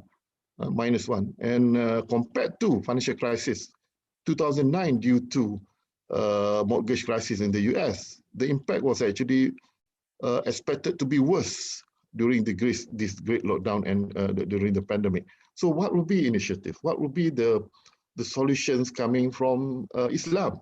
Islam must have some solution. So let's say we have, and we already have Islamic banks. What is our contribution, Islamic bank's contribution to assist the small entrepreneurs? Small entrepreneurs are affected. SMEs, small and medium enterprise are affected. And how to help them to gain access to so-called Islamic microfinance? How to assist small entrepreneurs? How to facilitate them? How to make them use a more ethical concept, more Islamic concept, to make sure that they are actually not being indebted during crisis. Now, Islamic banks also, in Malaysia, for example, we provide what we call moratorium, whereby we assist our small entrepreneurs and those affected, business were affected, by delaying certain installment without charging penalty, and we restructure their financing as well to affected customers. Customers are really affected, small business, medium-sized business, individuals, even large companies are affected. So Islamic banks must be seen as not a welfare association, but more of a business that have deep in their hearts. Try also to assist, not just making money, but try to assist the best that they can. Takaful companies as well, the assurance Sharia, should provide takaful protection and coverage for affected participants. There must be products that cater the needs of the affected people. Though it may not be profitable, but profit from other business should assist profit from some of the people who are affected by the pandemic. And also micro takaful should be the way forward. They have takaful for coverage and protection for small entrepreneurs as well as those poor people who may need micro takaful. It could be subsidized by the government. Maybe the poor people may not be able to subscribe or contribute, but government should help and facilitate takaful companies to assist each other. This is a concept of mutual protection, mutual responsibilities, as I explained earlier. And of course, we have the institution of zakat, the institution of wakaf, infaq, sadaqah. This institution, by right, the Islamic financial institution should assist should contribute as well as should facilitate the implementation of a very unique system of zakat and wakaf as well. So this is the first global challenge, which I believe it is affecting many countries, Malaysia as well as Indonesia, as well as many parts of the world. And global challenge number two, if we look at internationally, most people, poor people, are actually do not have access to banking facilities, let alone other facilities. Banking facilities, for example, the data from International Monetary Fund, Financial Access Survey in 2014, 6 years ago, 7 years ago, 73% of the world are financially excluded, and many countries are Muslim countries. So Islamic financial institutions should play a role, should be able to have sufficient capital to expand operation to cater the needs of SMEs, micro entrepreneurs, and the poor. And government must also provide assistance and incentive for Islamic financial institutions to be part and parcel of the system process in order to facilitate financial inclusion.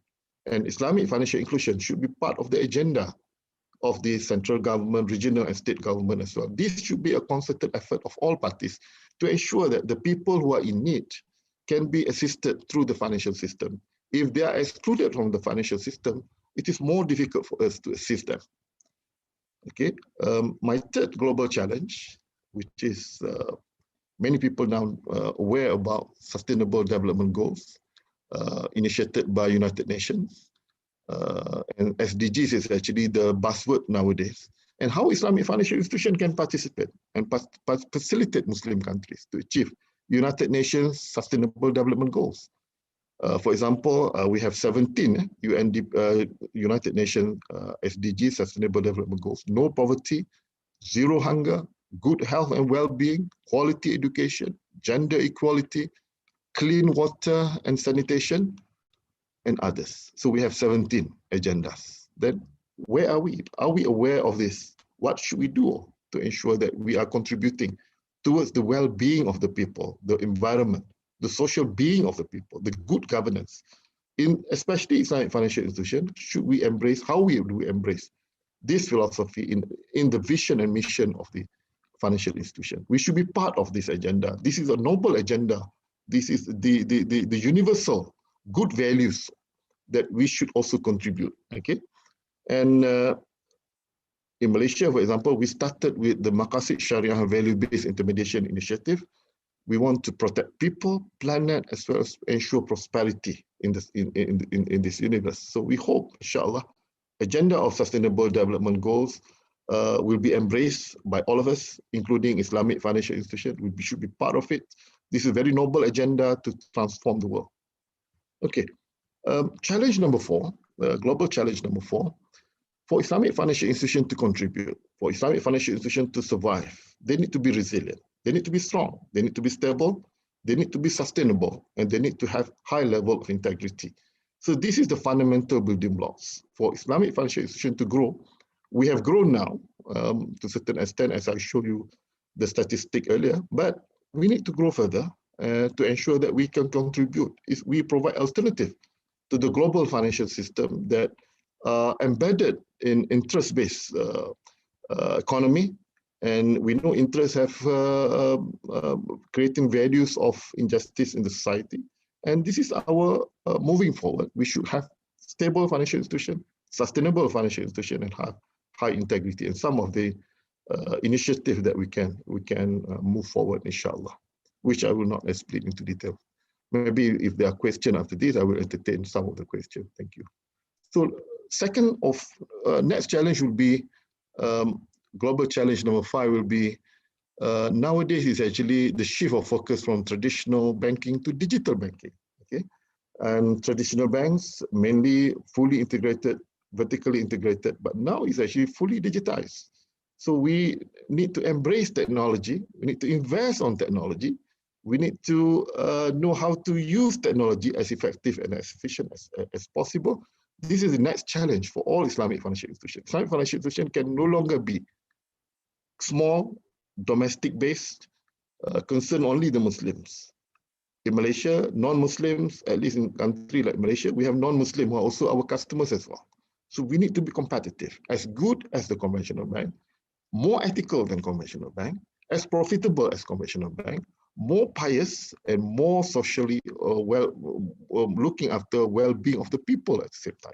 So this is the challenge that we are facing. Last but not least, the last challenge for people in the university like me, myself, and also many others in this conference, we need to move forward and we need a very comprehensive Islamic finance education to facilitate the growth of Islamic financial industry, to contribute to the global financial system.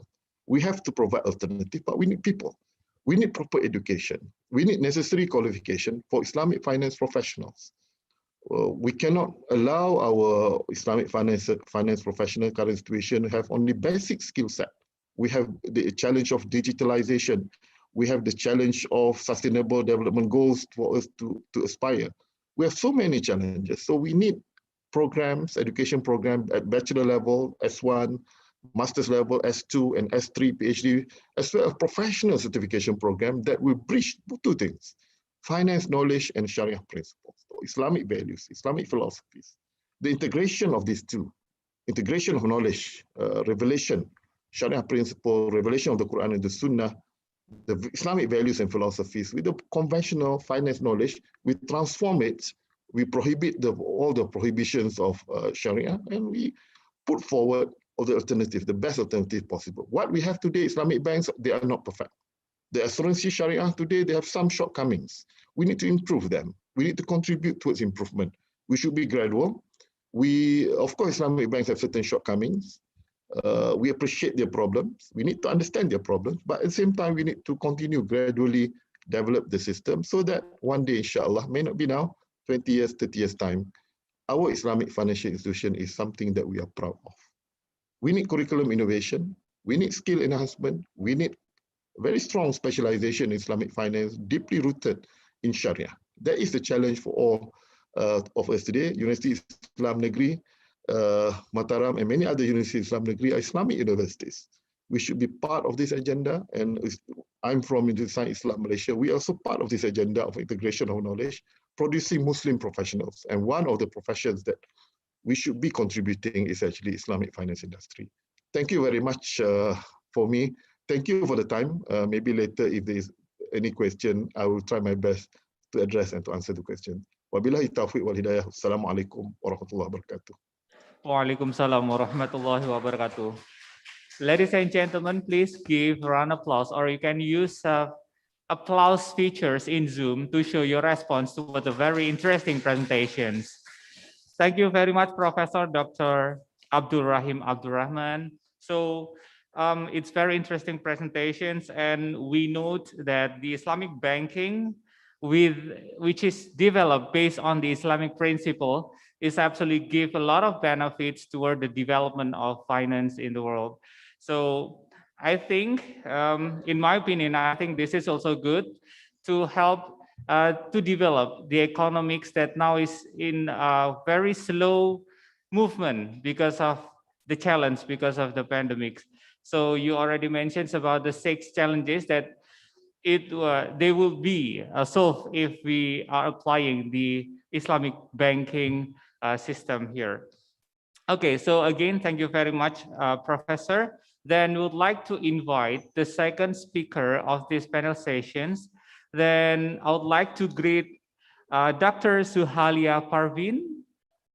Hello, Ibu. Are you there, Ibu? Would like to invite Dr. Suhalia Parvin. Not yet online. Yes, am I audible? Okay, so would you please the moderator to make the slide?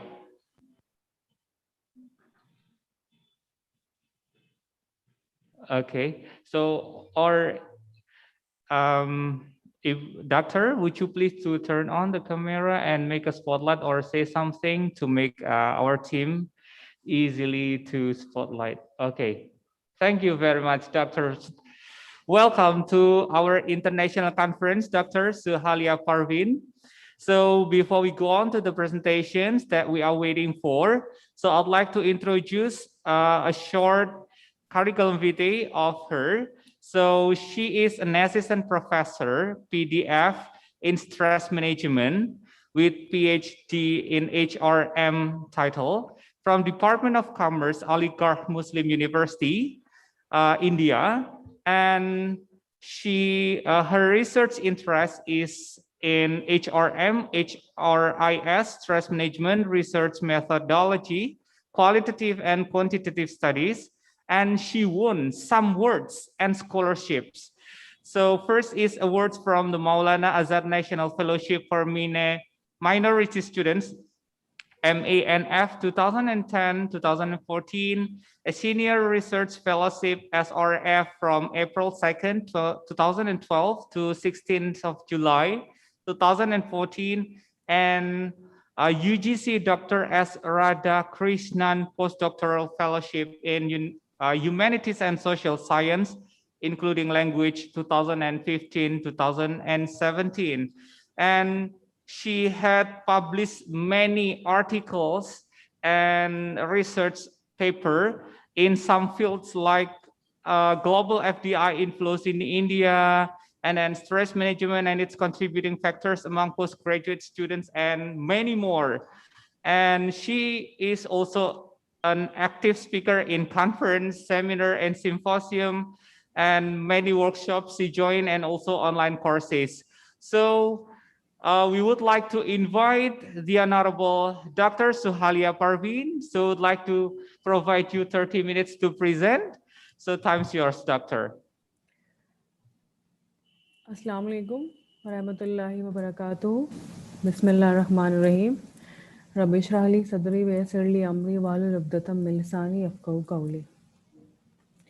Praise to Allah subhanahu wa ta'ala, the one and only, who sustains every creature in this world. And I'm very thankful to the Islamic State University of Mataram, Faculty of Islamic Economics and Business. And I really feel privileged to be the part of this grand event, and very, very thankful that they have given me this opportunity to speak about my views over the business and finance and about the pandemic during and post pandemic. Here, I really want to share about the very basic concept, very basic rhythm of life that every person follows. Every person must have seen since their childhood. Like every country has a basic rhythm of life since the time the child is born.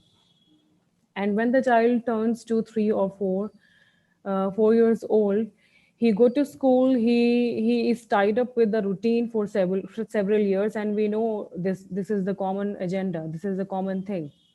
This is the common routine that keeps on, like you can say, for several years, and our parents are spending a lot of money on our education, and the end result of that education, or spending a lot of, you can say, spending several years on the table, is like is to do a job or work that he do for companies or for the government, and he's paid for that work, and they are not totally and you know, just because they are being given, they are being given this job, that can be a government job, that can be that maybe the person is running the show on his own, but they are but just because of this education, this primary education, when they finish the college, I don't think so that they are really ready for the real world.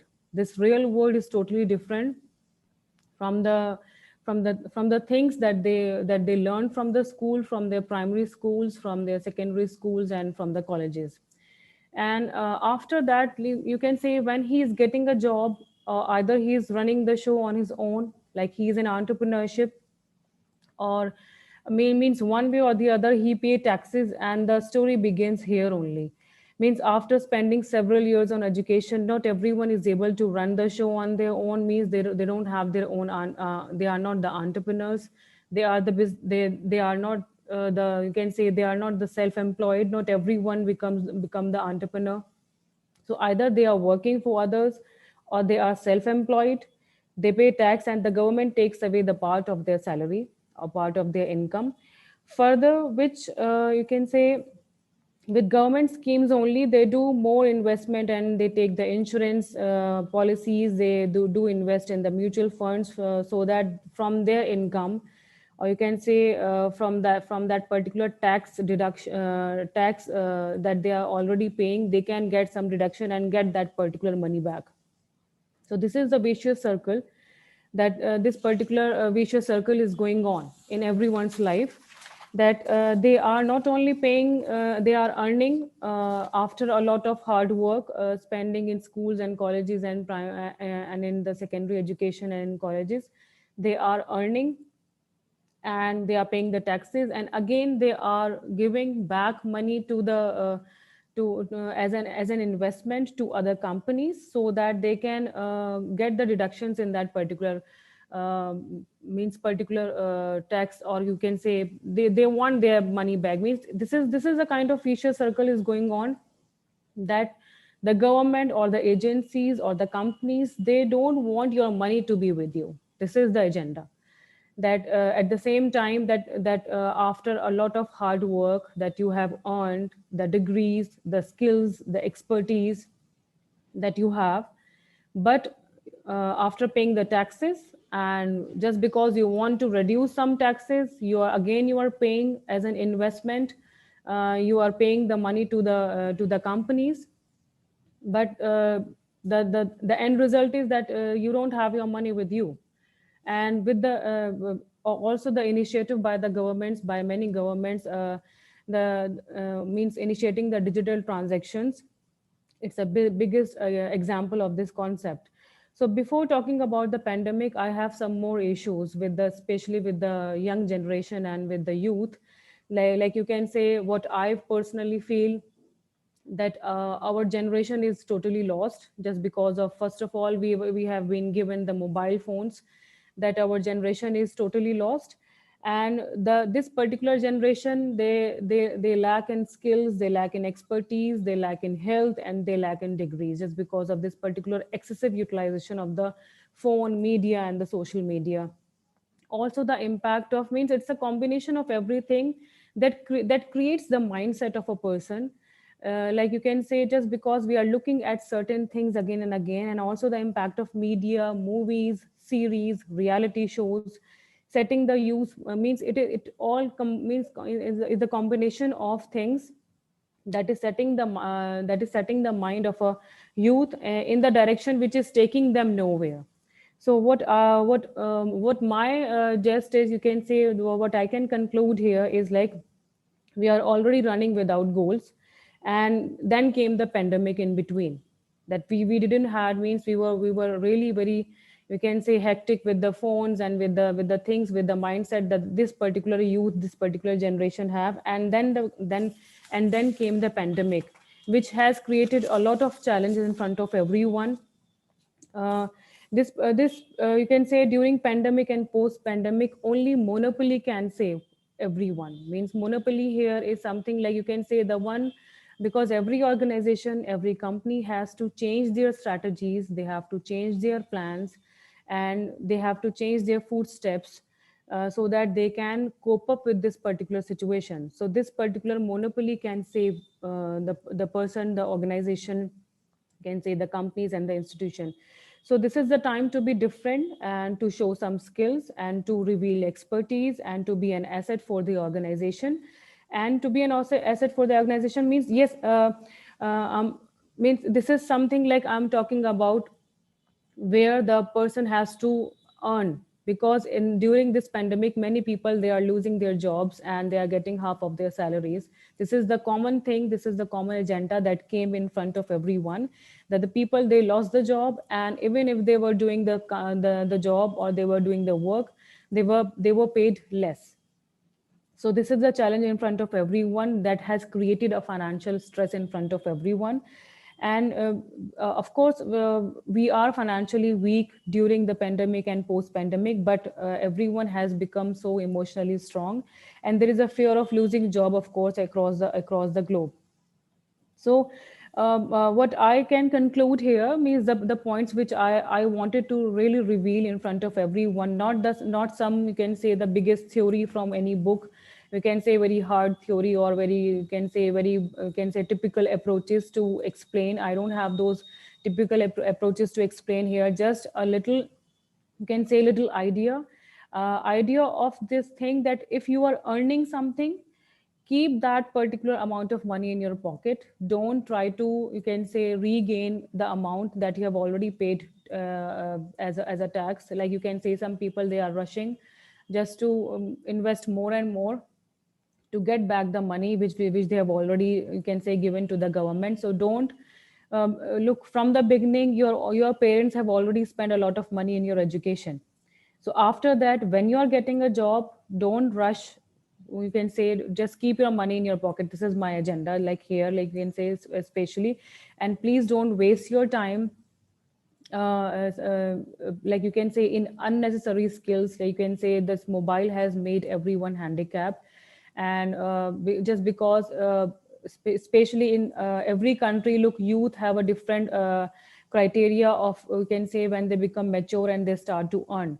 Like in my country, unfortunately, I feel like I have already seen on my own, like the boys and the girls both, I will talk about both, because both are the earning genders. So I don't feel like, you can say, the person turning to 25, or you can say till 30, they are so serious about, like, they have to earn or they have to achieve something.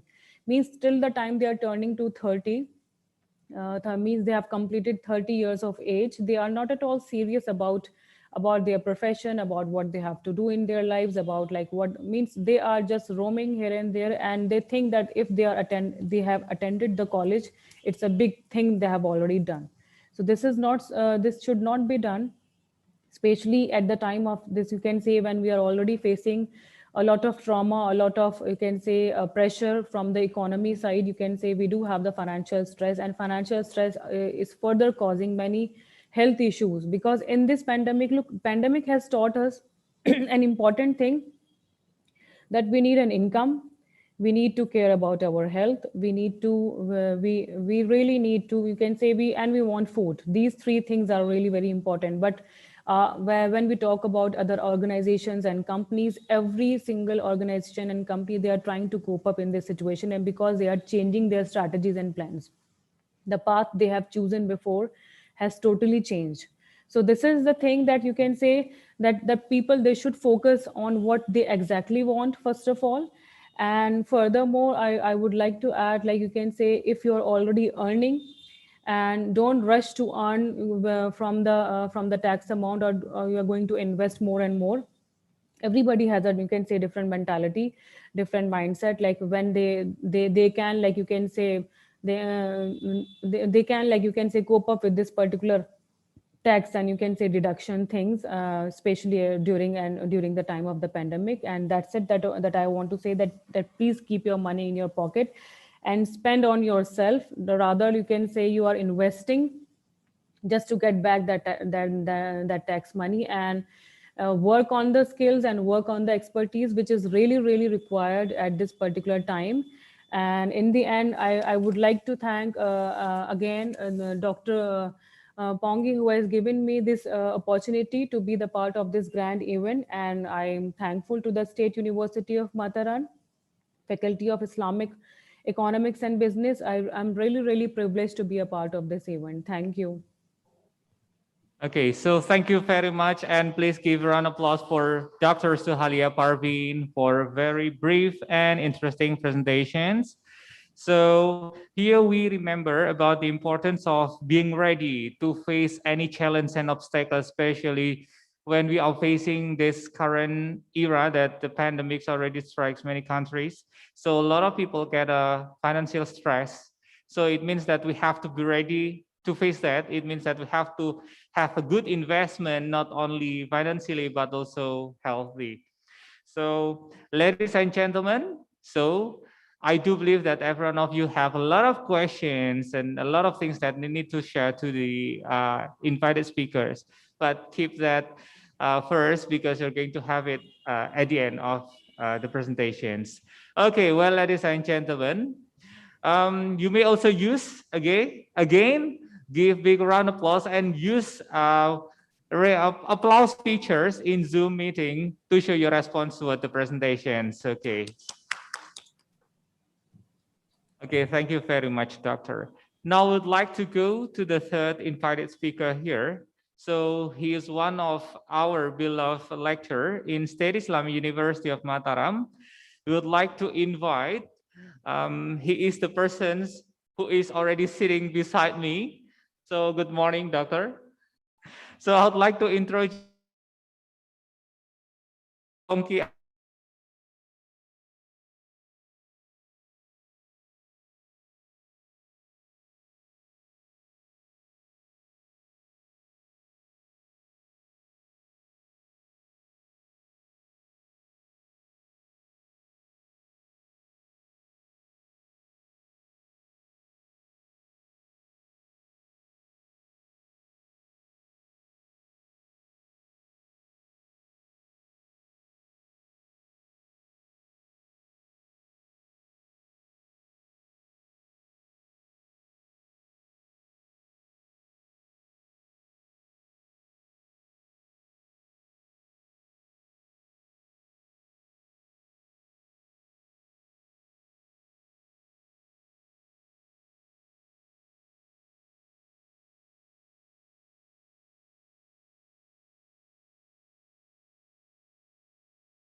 Bismillahirrahmanirrahim.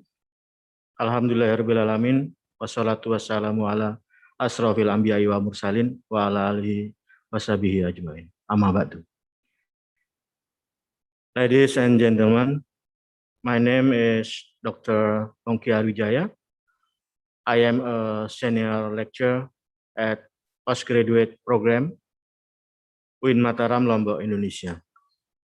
I would like to express my sincere gratitude to Rector of UIN Mataram, Professor Dr. Haji Mutawali, Dean of FEBI UIN Mataram, Mr. Dr. Haji Ahmad Amir Aziz, Chair of Committee of the Second ICFBB 2021, and all members of Committee of ICFBB. Thank you for inviting me as a keynote speaker and sharing in the forum of the second ICFBB 2021. May we all be blessed by God Almighty. Amen. As the second ICFBB Forum 2021, I would like to convey and review the strategy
Government strategy. Government Regulation number 7 of 2021 concerning convenience, protection, and empowerment of cooperative and micro, small, and medium-sized enterprises, MSMEs, is a conducive regulation for cooperative and MSMEs in the main of the COVID-19 pandemic. Next.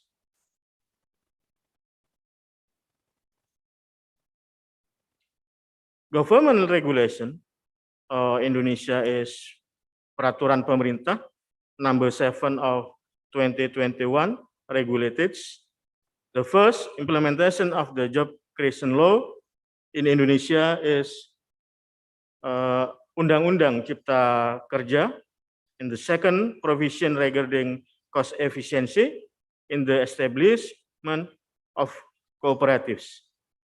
Such modernization and digitalization in cooperatives.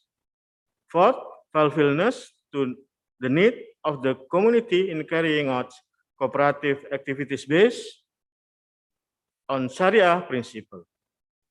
Five, creation and growth of new entrepreneurs. Six, integration of MSMEs in the global value chain. And the last, support for MSMEs to move up class.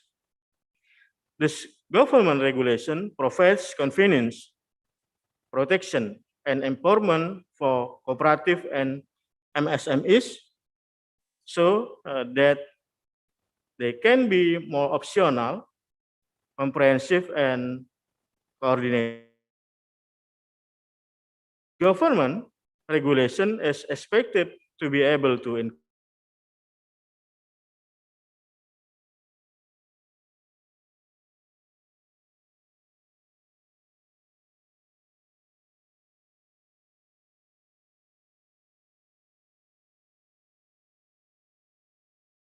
job creation law, cooperatives and MSMEs get special attention.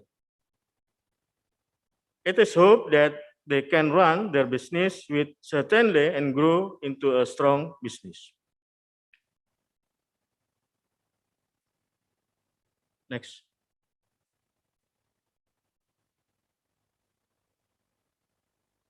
The point listed in government regulation number 7 of 2021 regulated everything that is the scope of cooperative and MSMEs in the job creation law.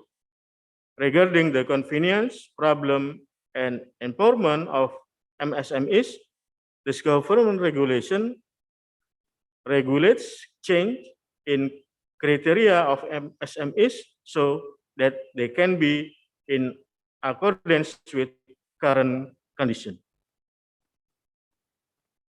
Change in MSMEs criteria need to be made considering the rules regarding MSMEs criteria have not changed for 12 years. One of the priorities of Ministry of Cooperative and SMEs that will be carried out to government regulation number 7, the preparation of an accurate single database of micro, small, and medium-sized enterprises. In preparing the single data, the Ministry of Cooperative and SMEs will cooperate with the Statistic Indonesia or BPS to conduct a census not to calculate the number but to obtain MSMEs data. Another convenience for MSMEs regulated in the government regulation is business licensing. MSMEs will be given convenience in the licensing process where MSMEs that have low risk to health, safety, and the environment will be processed in a single permit consisting of business licenses, halal assurance certificates, and Indonesian nation certificates. There is a significant breakthrough in terms of business licensing for MSMEs. MSMEs will not be charged for obtaining a business license and standard certificate. Next.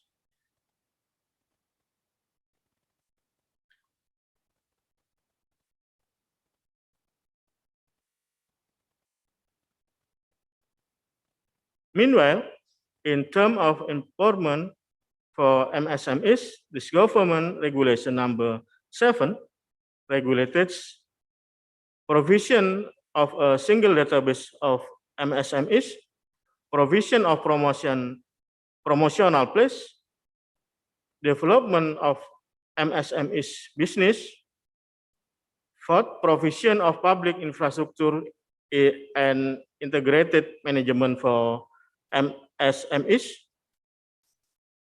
facilitation of intellectual property rights, 6, program credit guarantees, and last, allocation of 40% of central and local government procurement of goods and service for MSMEs. Next.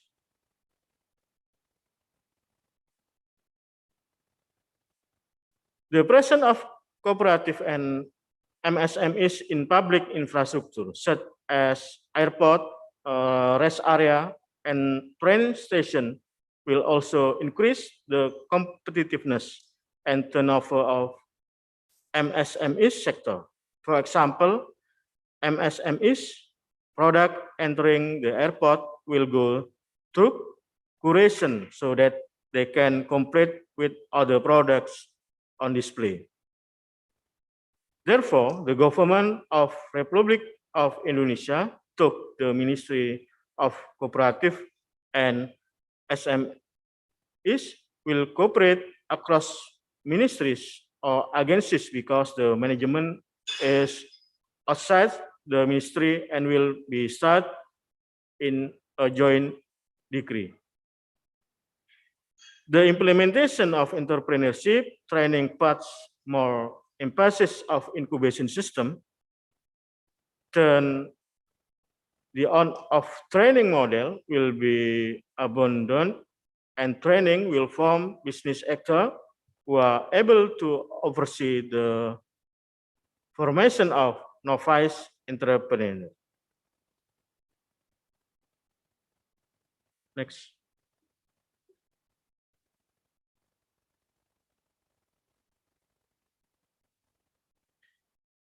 Other benefits for MSMEs are partnership with big business, provision of facilities and incentive, provision of financing, creation of new entrepreneur, to incubation and special allocation, fund for local government. Cooperation with big business is carried out through strategic partnership so that MSMEs can enter the supply chain, including MSMEs in the manufacturing and industrial sector. One of the other important program is optimizing the MSMEs integrated business service center as a center for promotion and incubation, as well as providing culinary center in 5 super priority destination areas, such as in local tourism or tourist destination.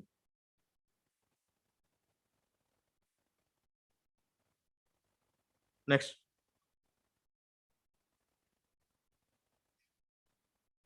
For cooperatives, government regulation number 7 of 2021 contain many articles that provide many convenience. One of them is in Article 3 concerning the establishment of cooperatives. This article states that to establish a primary cooperative only need at least 9 people. Meanwhile, in the past, it took dozens of people to establish a cooperative with complicated process.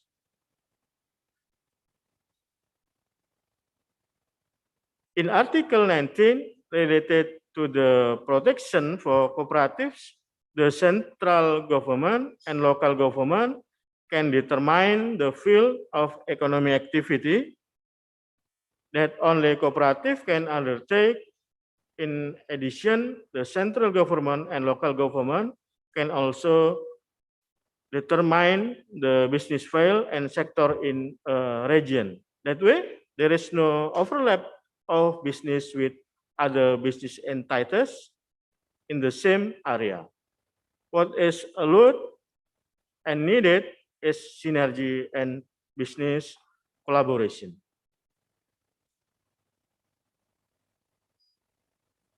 This government regulation also provides convenience for cooperative actors to be able to conduct annual member meetings online. The renewal of the electronic reporting system will make it easier for the Ministry of Cooperatives and SMEs to carry out supervision. In addition, the government regulation also states that the central government and local government provide protection and empowerment for cooperatives, starting from institutional aspect, human resource capacity, assistance, provision of financing scheme, production, for etc. technology, supply facilities, business to marketing. Next. After government regulation is ratified, the Ministry of Cooperative and SMEs is obligated to disseminate the regulation to various parties.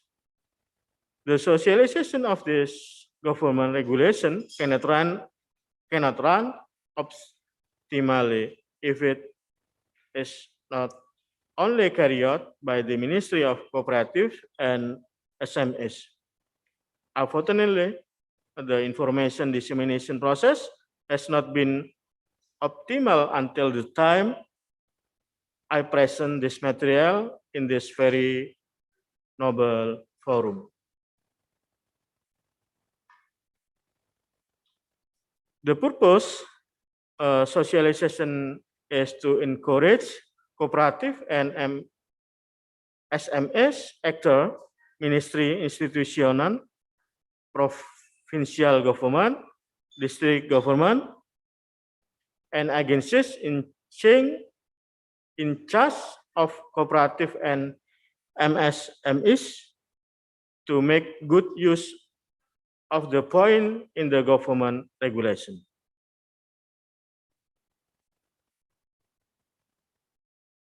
Next.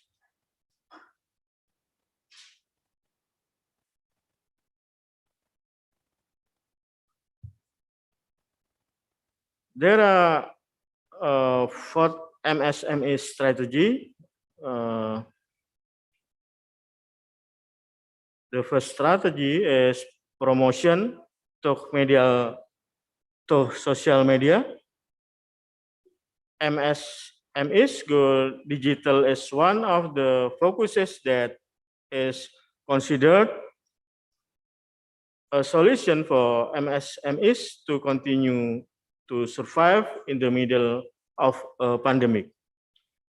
The use of digital platform by MSMEs actor is also a form of market adjustment because people spending patterns have changed toward online transaction. Utilization of digital platform and social media as a means of marketing and promotional, we make it easier for people to get their needs. Previously, consumer had to go back and forth to the store to ask whether the goods they wanted to buy were available or not.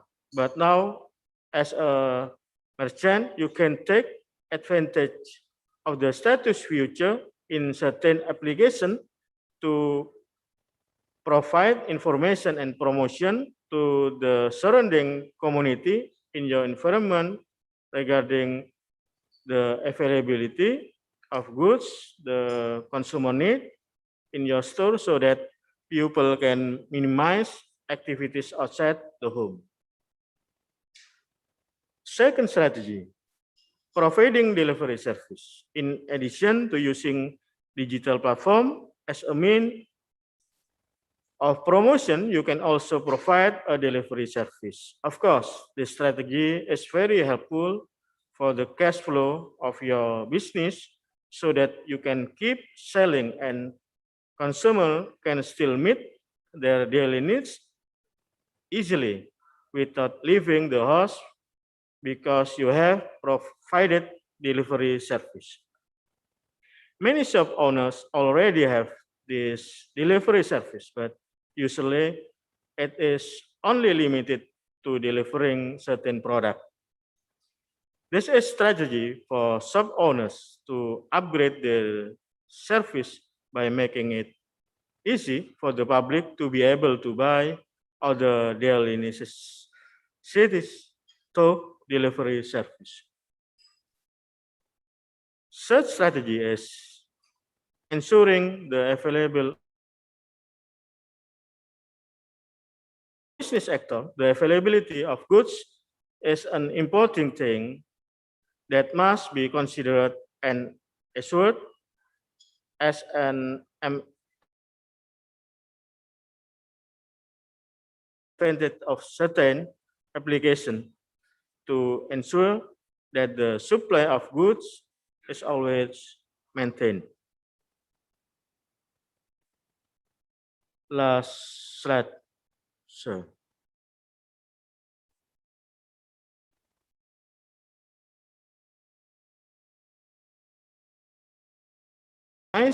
Online marketing and digital marketing as a means of communication with target customer.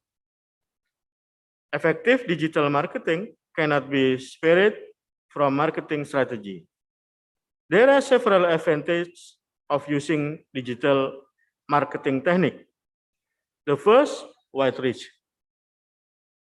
By utilization the integrated technology in mobile phone, marketing online can reach a wide range of consumer in one promotion. The second is easy. The use of internet technology has become a necessity for every human being. Viewing and selecting the product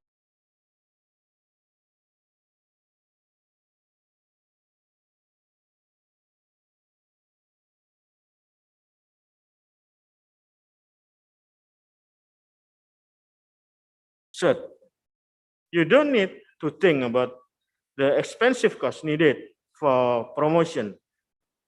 Like the old way, you can create advertising content using simple editing tool and technique, and the content created can be better seen with a wider range of market segment. The last is efficient.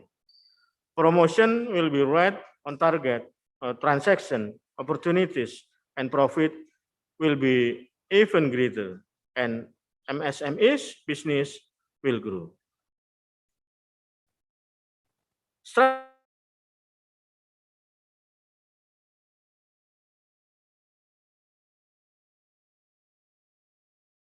Economic condition during the COVID-19 pandemic must be carried out to boost the nation economic condition.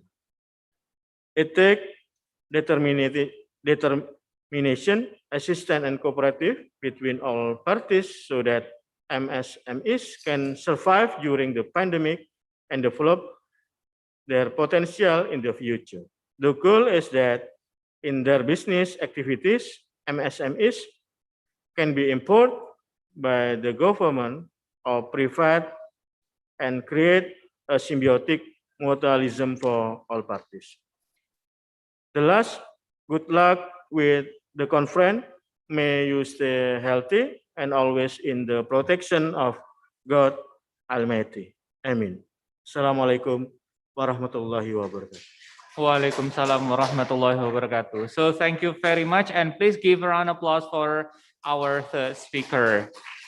Okay, so in short, we learned that the government and the MSMEs, or micro, small, medium enterprises, they should work together to face the problem that now all of us are facing pandemic. And the MSMEs should be creative. It means that they should find any breakthrough or scaffold that can help them to still survive during the financial stressful right now. Like just like the previous speaker already said, that the SMEs, they should also employ what is called as multimedia. They should use what is called as social media as a way to promote their product and to make them survive during pandemic. Okay, so again, you can use applause feature in Zoom box, so you can show your appreciations toward the speaker. Okay, please give round of applause again. Well, ladies and gentlemen, unfortunately, two of our invited speakers are unable to join our Zoom meeting because of health issues and also technical problem. So we're going to end up our panel sessions with 3 presentations only. But no worries, we still have Q&A sessions. We still have about 10 minutes for you all, the audiences, to deliver and share ideas and questions toward the speakers. So the operator, would you please to show us who is raising hands? So the audiences, please use a chance to raise questions or share ideas. Use the raise hand features in Zoom, okay, yeah, by clicking in that one. Okay, anyone here? Raise hand. Not yet? Okay, let's see. Maybe they are still waiting. Okay, so I'd like to greet first Professor Dr. Abdul Rahim. Are you still there, sir? Yes, alhamdulillah, still here. Alhamdulillah. Thank you very much, Professor, for being patient to wait for these sessions. And also, Ibu Dr. Suhalia Parvin, are you still there too? Yes, of course I am. Okay, so thank you very much. Okay, and is there someone who is raising hands for asking questions? Not yet. Okay, so it comes to my mind. I'd like to address a kind of asking for sharing an opinion from Professor Dr. Abdul Rahim. You mentioned that not all Malaysians are Muslims, but about 80% raising the interest of Islamic financial banking system in Malaysia in the recent year. So I'm very interested to know how could the Malaysian improve their awareness toward the benefits of the Islamic financial banking there, sir.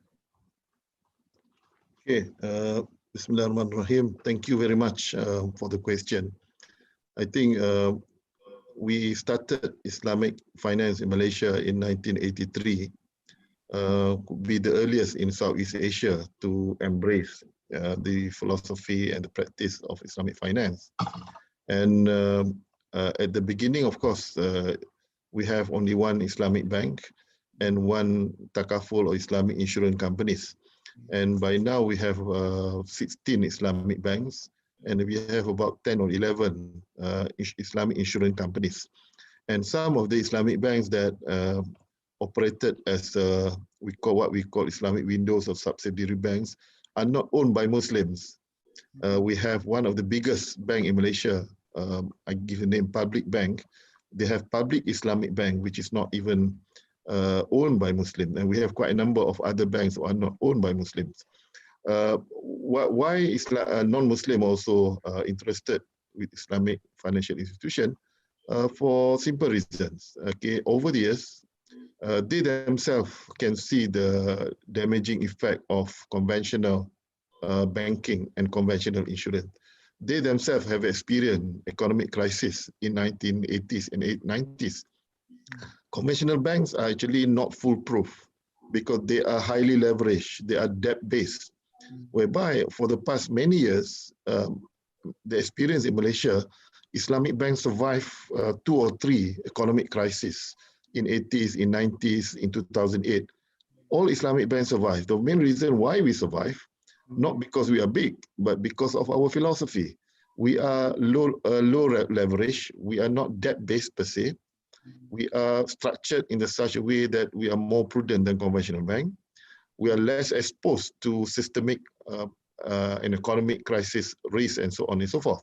So they see the potential. So the non-Muslim, even the owners of some of the conventional banks, they want to protect themselves. So they also introduce Islamic bank as part of their belief that Islamic bank is actually more stable theoretically from conventional bank. That's number one. Number two, on consumer side, consumers also over the years, of course, at the beginning, they are not really convinced because they are non-Muslim anyway. And 40% of Muslim population, 40% of our population are non-Muslim. But we have now many non-Muslim also embrace Islamic banking activities for simple reason. They see the uniqueness, the differences. They keep one account or 2 accounts conventional. They also keep one Islamic. They would just want to see the return. The return may not be good, but the return of Islamic bank is stable. That's number one. It is actually low risk, but our unique value proposition through education, through promotion. We also have non-Muslim now interested to study Islamic finance. I have students, non-Muslims, and we also have best students in Islamic finance program in bachelor degree. She is even non-Muslims. So we have many professionals now working in conventional and Islamic banks. And Islamic bank, we also have non-Muslim professionals to work with Islamic banks. So it is being embraced as a unique value proposition, stable, though low return, but with, of course, very ethical banking that we promote. Thank you. Okay, so thank you very much, Professor. So it's quite clear, yeah. So the field proof shows that it can improve the people's belief and aware about the importance of the existence of Islamic financial banking in Malaysia. So maybe we can also adopt that one in Indonesia later, if there is a kind of survey or showings that the Indonesian Islamic financial banking can survive during this pandemic. Maybe it can also boost the people belief and also awareness toward the use of this Islamic financial banking. So thank you very much, Professor. Okay, so do we have someone to raise hand? Okay, great. So we have, okay, would you please directly turn on your microphone and please start to introduce yourself, your name, your affiliations, and your country. Please, we would like to invite Dr. Okay, someone who is raising hand at the first.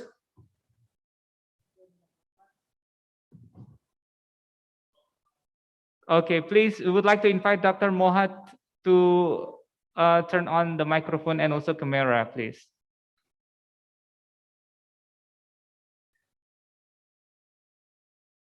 Hello, doctor, are you there?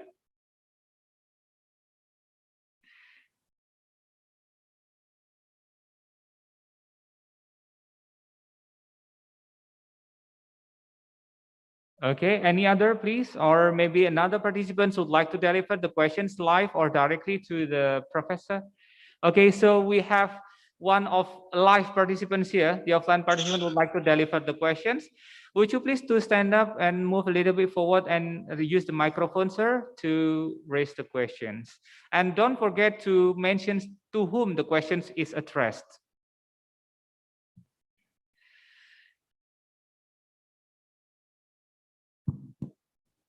Okay, Assalamualaikum warahmatullahi wabarakatuh.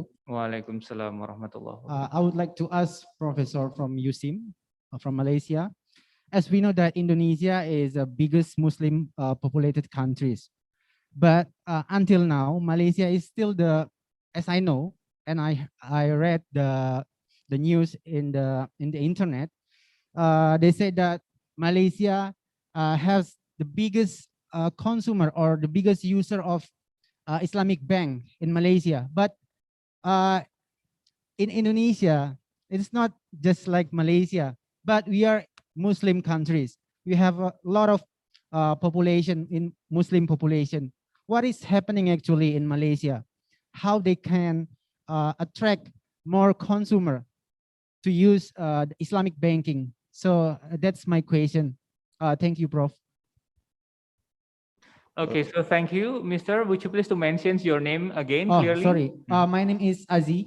And I'm a lecturer from tourism, halal tourism. okay. Okay. So Thank you. one of our lecturer from State Islamic University of Mataram, Yep. yeah? Okay.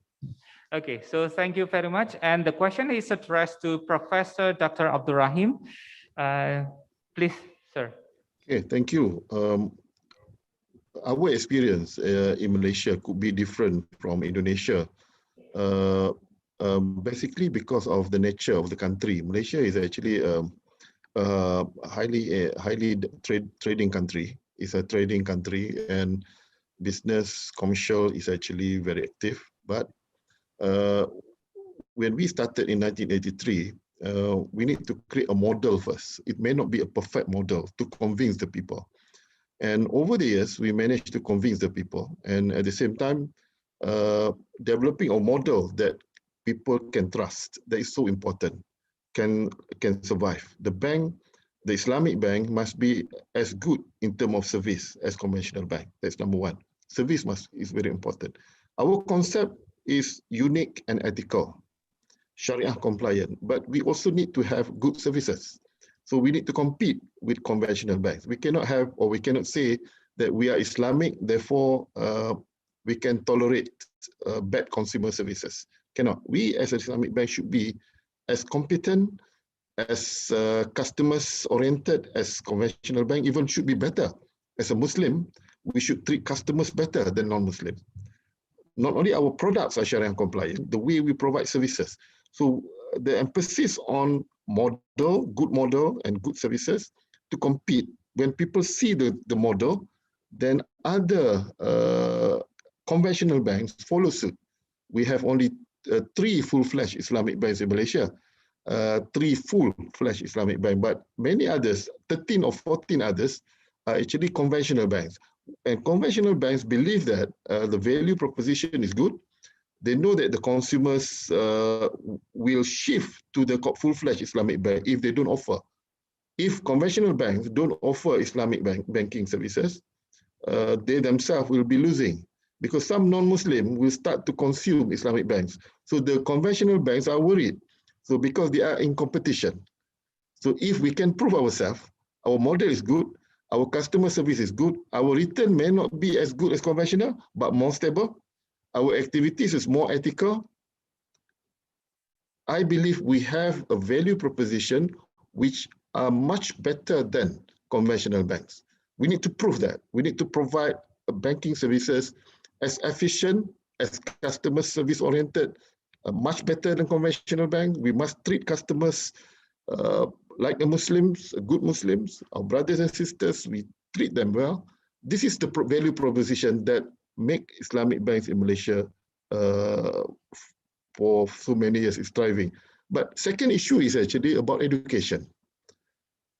We have a good model, but we need professionals. So we need to produce good professionals to join Islamic financial institution. So universities need to offer degrees in Islamic finance as S1, S2, S3. And we have many universities in Malaysia now offering Islamic finance, almost all universities offering Islamic finance now. And we have many students from overseas. I have students from Middle East, I have students from Africa coming to study Islamic finance in Malaysia. And local students also studying, non-Muslim also studying. The Islamic finance education is where we provide platforms for people to understand about Islamic finance. And of course, it creates promotion to the industry. So Islamic finance is no longer an isolated bank or this is in the mainstream banking, including insurance company, what I said earlier, takaful. We are growing and progressing, but the model must be good, I repeat. The value proposition must be clear, customer service must be good and efficient. Our return must be competitive, stable, and we need education provided at various university institutions that will create an ecosystem that will further provide progress to Islamic finance. Thank you. Okay, thank you very much for the response, Professor. So I think the questions already been answered quite well, yeah, Mas, yeah? Okay, great. So do we have participants who raise his hand? Not yet. Okay, so I'd like to address one of the curiosity from the participants here. So I'd like to address the questions to Dr. Suhelia Parveen. So since doctor, you are living in different country from our country, so it's quite interesting to us about asking about the stress management, as it is your expertise. So how is the country, how is the government helps the people to avoid financial and society stress? So would you please to explain how your country helped the people there, and then how is it working? Please, doctor. First of all, we do have the financial stress, of course, and government has taken many initiatives and distributed a lot of stuff, food, and has given monetary incentives. You can say monetary help has been given to various classes. And apart from the government, many people, they are giving donations.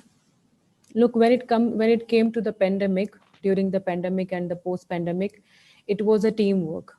Means the people have to take a stand for the people. I don't think so that only the government and the big institutions, private or the government institutions, can only fulfill this particular or can only tackle or fight with this particular situation, but the humans have to stand with the humans.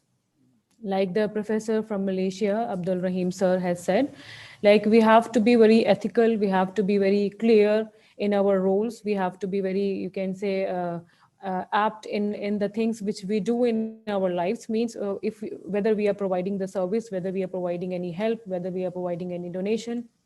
Look, when it came to the pandemic, many of the employees, especially I can see there are the rickshaw pullers, there are the auto drivers. Who will pay them? Who from where the salaries will come to their home? How they are going to eat? So this is very difficult situation. Like you can say in this, and not everyone is able to get the aid from the government. Many of the people, they are very unaware, just because of the education, just because of the lack of awareness and workshops. They are never being able to attend that whatever the government has given or is providing, you can say the facilities the government is providing. So it is very difficult that everyone is getting the aid from the government. So human has to stand for the human. Means this is a combined activity. This is you can say an aid from human to human.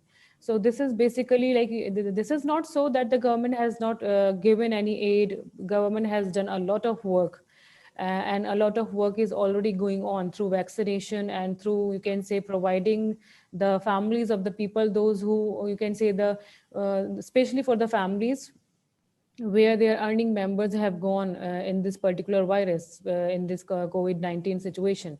So the government has provided them, and the free education has been given to them. They are being given monthly amount of money so that they can fulfill their basic needs. But again, I will come to the same point. This is a pandemic. This is not something small. This is not something, you can say, a human, or you can say a team of human, or an institution, or you can say a team of institutions can tackle with. But a human means, if you can see your own locality, means you may be looking at the people around you, around your locality, around your neighborhood, in your city, or maybe the people that you know. So you have to take a stand for them. Only then the situation can be tackled. And I don't think so that only certain institutions can fulfill, or you can say can tackle this situation. And of course, it has created a lot of stress. Even I know many people, those salaries, or you can say those income have totally gone. Their profession, have totally gone, and there's a lot of stress because even look, the people have a tendency to save the money. Even those savings have, you can say, have run out. They don't have savings also to do the task, whatever they have events in their lives, whatever the you can say the contributions they have to make in their lives, in their children life, and the things which they want to achieve, or means everyone's life has major, you can say, challenges.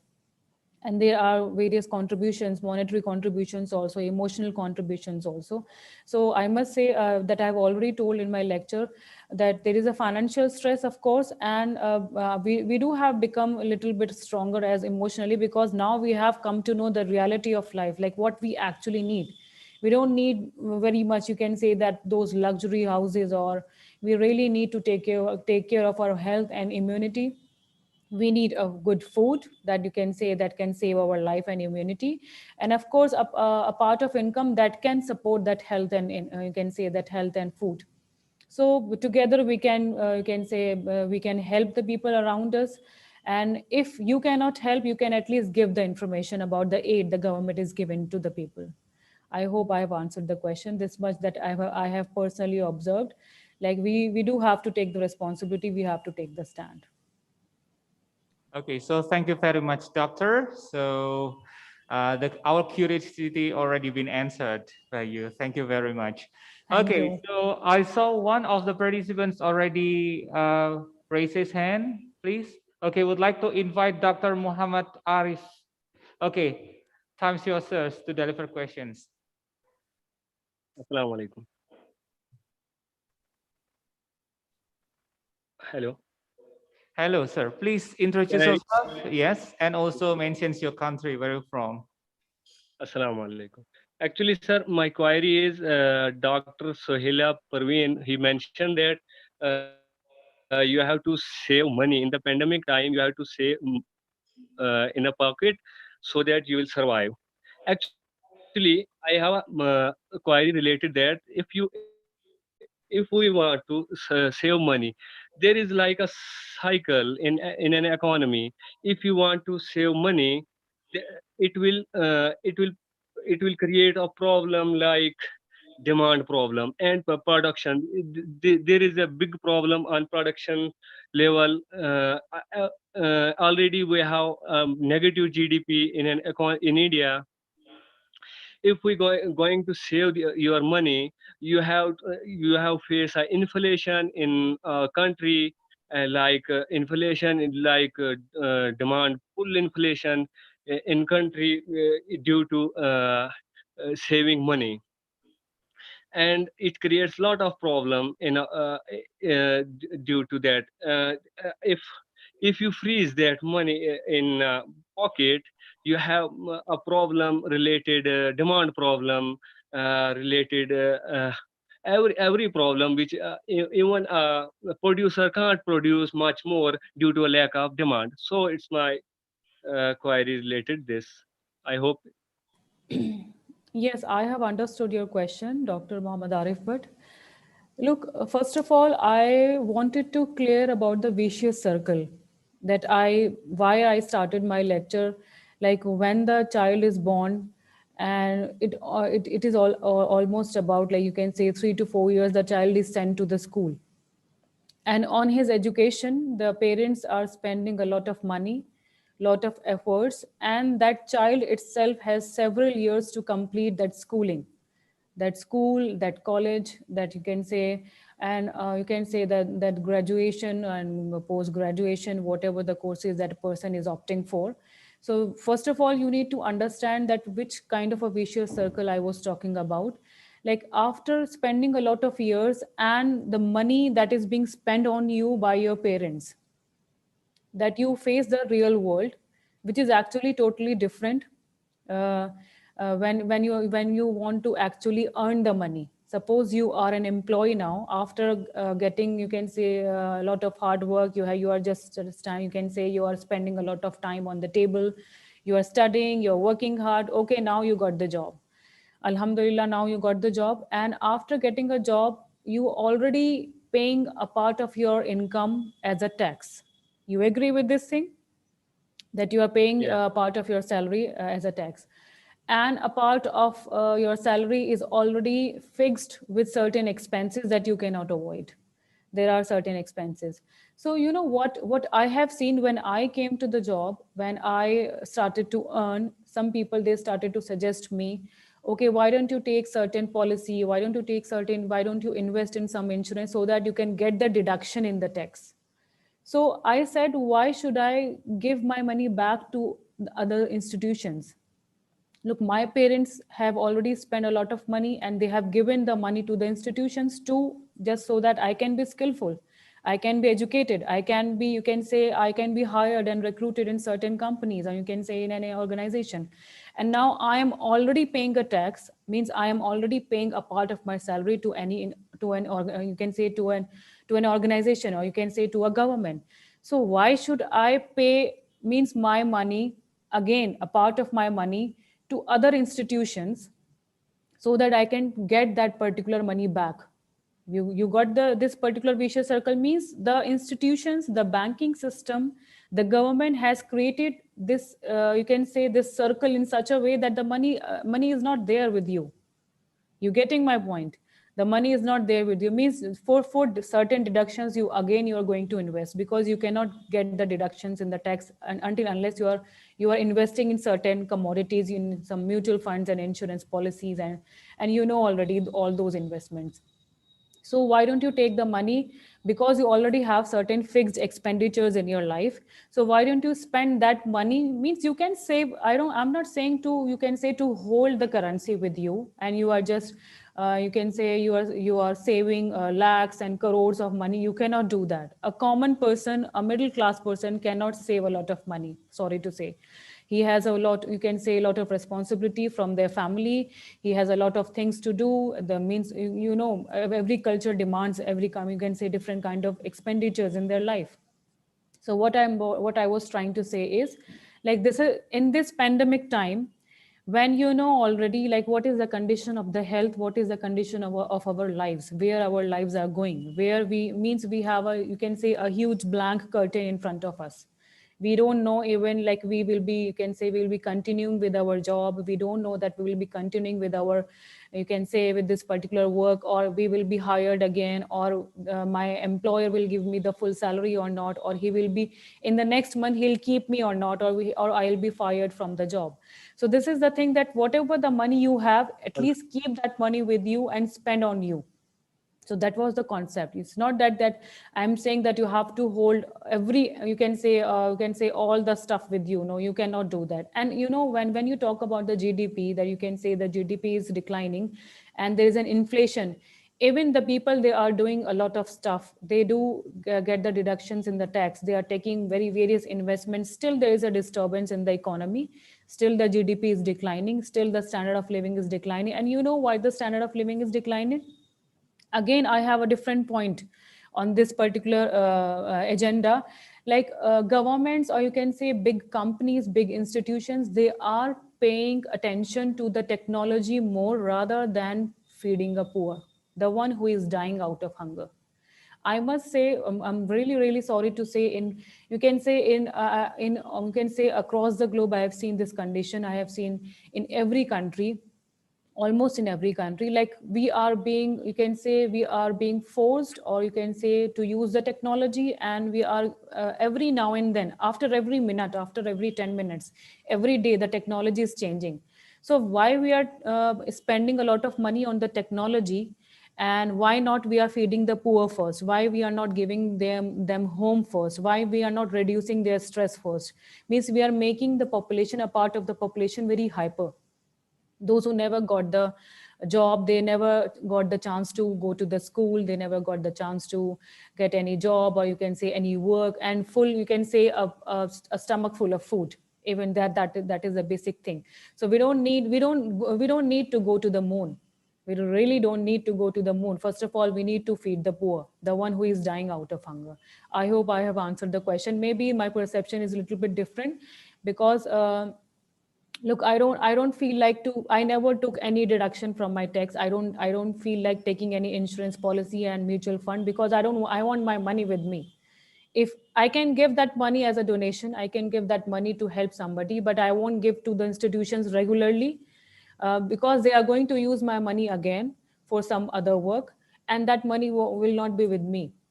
Maybe after a couple of years, after 10 years and 20 years, I'll be getting that money back. Maybe who knows where I will be then. Maybe I'm not healthy enough to use that money. Maybe the doctor will told me that, okay, you don't need to eat now. This means till the time that I will get that a lot of money through investment, maybe I'm not healthy enough to eat my favorite food. So what is the use of that particular thing?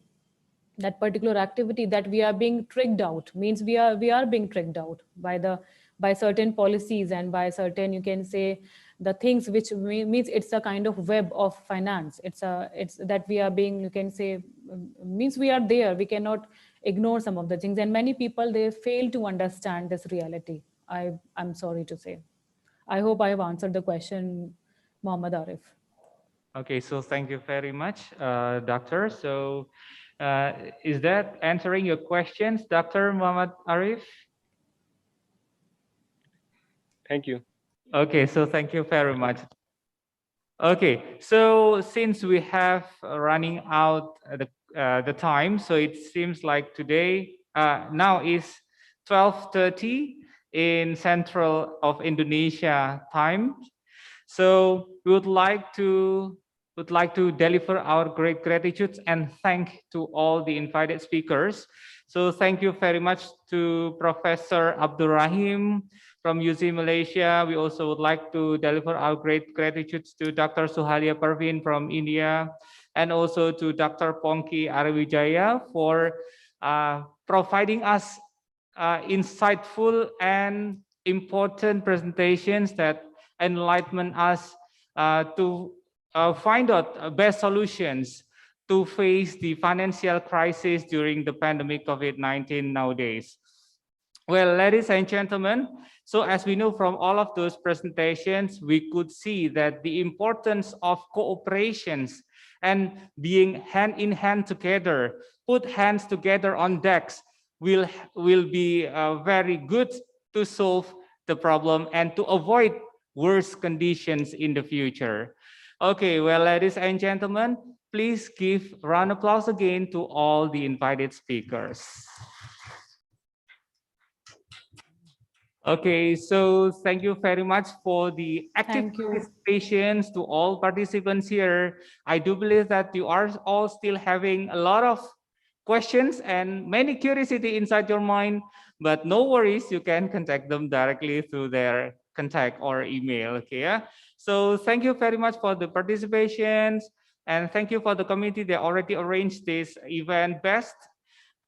For me, Assalamualaikum warahmatullahi wabarakatuh. Waalaikumsalam. And please remain for a while, the professor and also doctor, and please all the audiences to turn on the camera because we're going to have photo sessions together. And the operator, would you please to help us to take a photo? Okay, please all audiences to turn on the camera. We're going to take a photo together. Okay.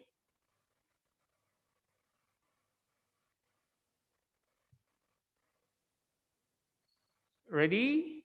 Okay. Slide 1, 1, 2, 3. Thank you very much. Okay. Let's go to the second slide. Please turn on your camera and keep a wide smile. 1, 2, 3. Okay. Keep steady, yeah? Okay. And the third slide. We have a lot of participants here. Okay. Okay, so thank you very much, and no worries. We will be back at about at 14 in the central time of Indonesian zone, so you can enjoy your lunch and coffee break in any places where you are. Okay, take a break, enjoy your time, and we will be back at 14 or 2 o'clock at Indonesia Central Time. Thank you. See you later and enjoy International Conference of Finance and Business. Okay. Thank you very much.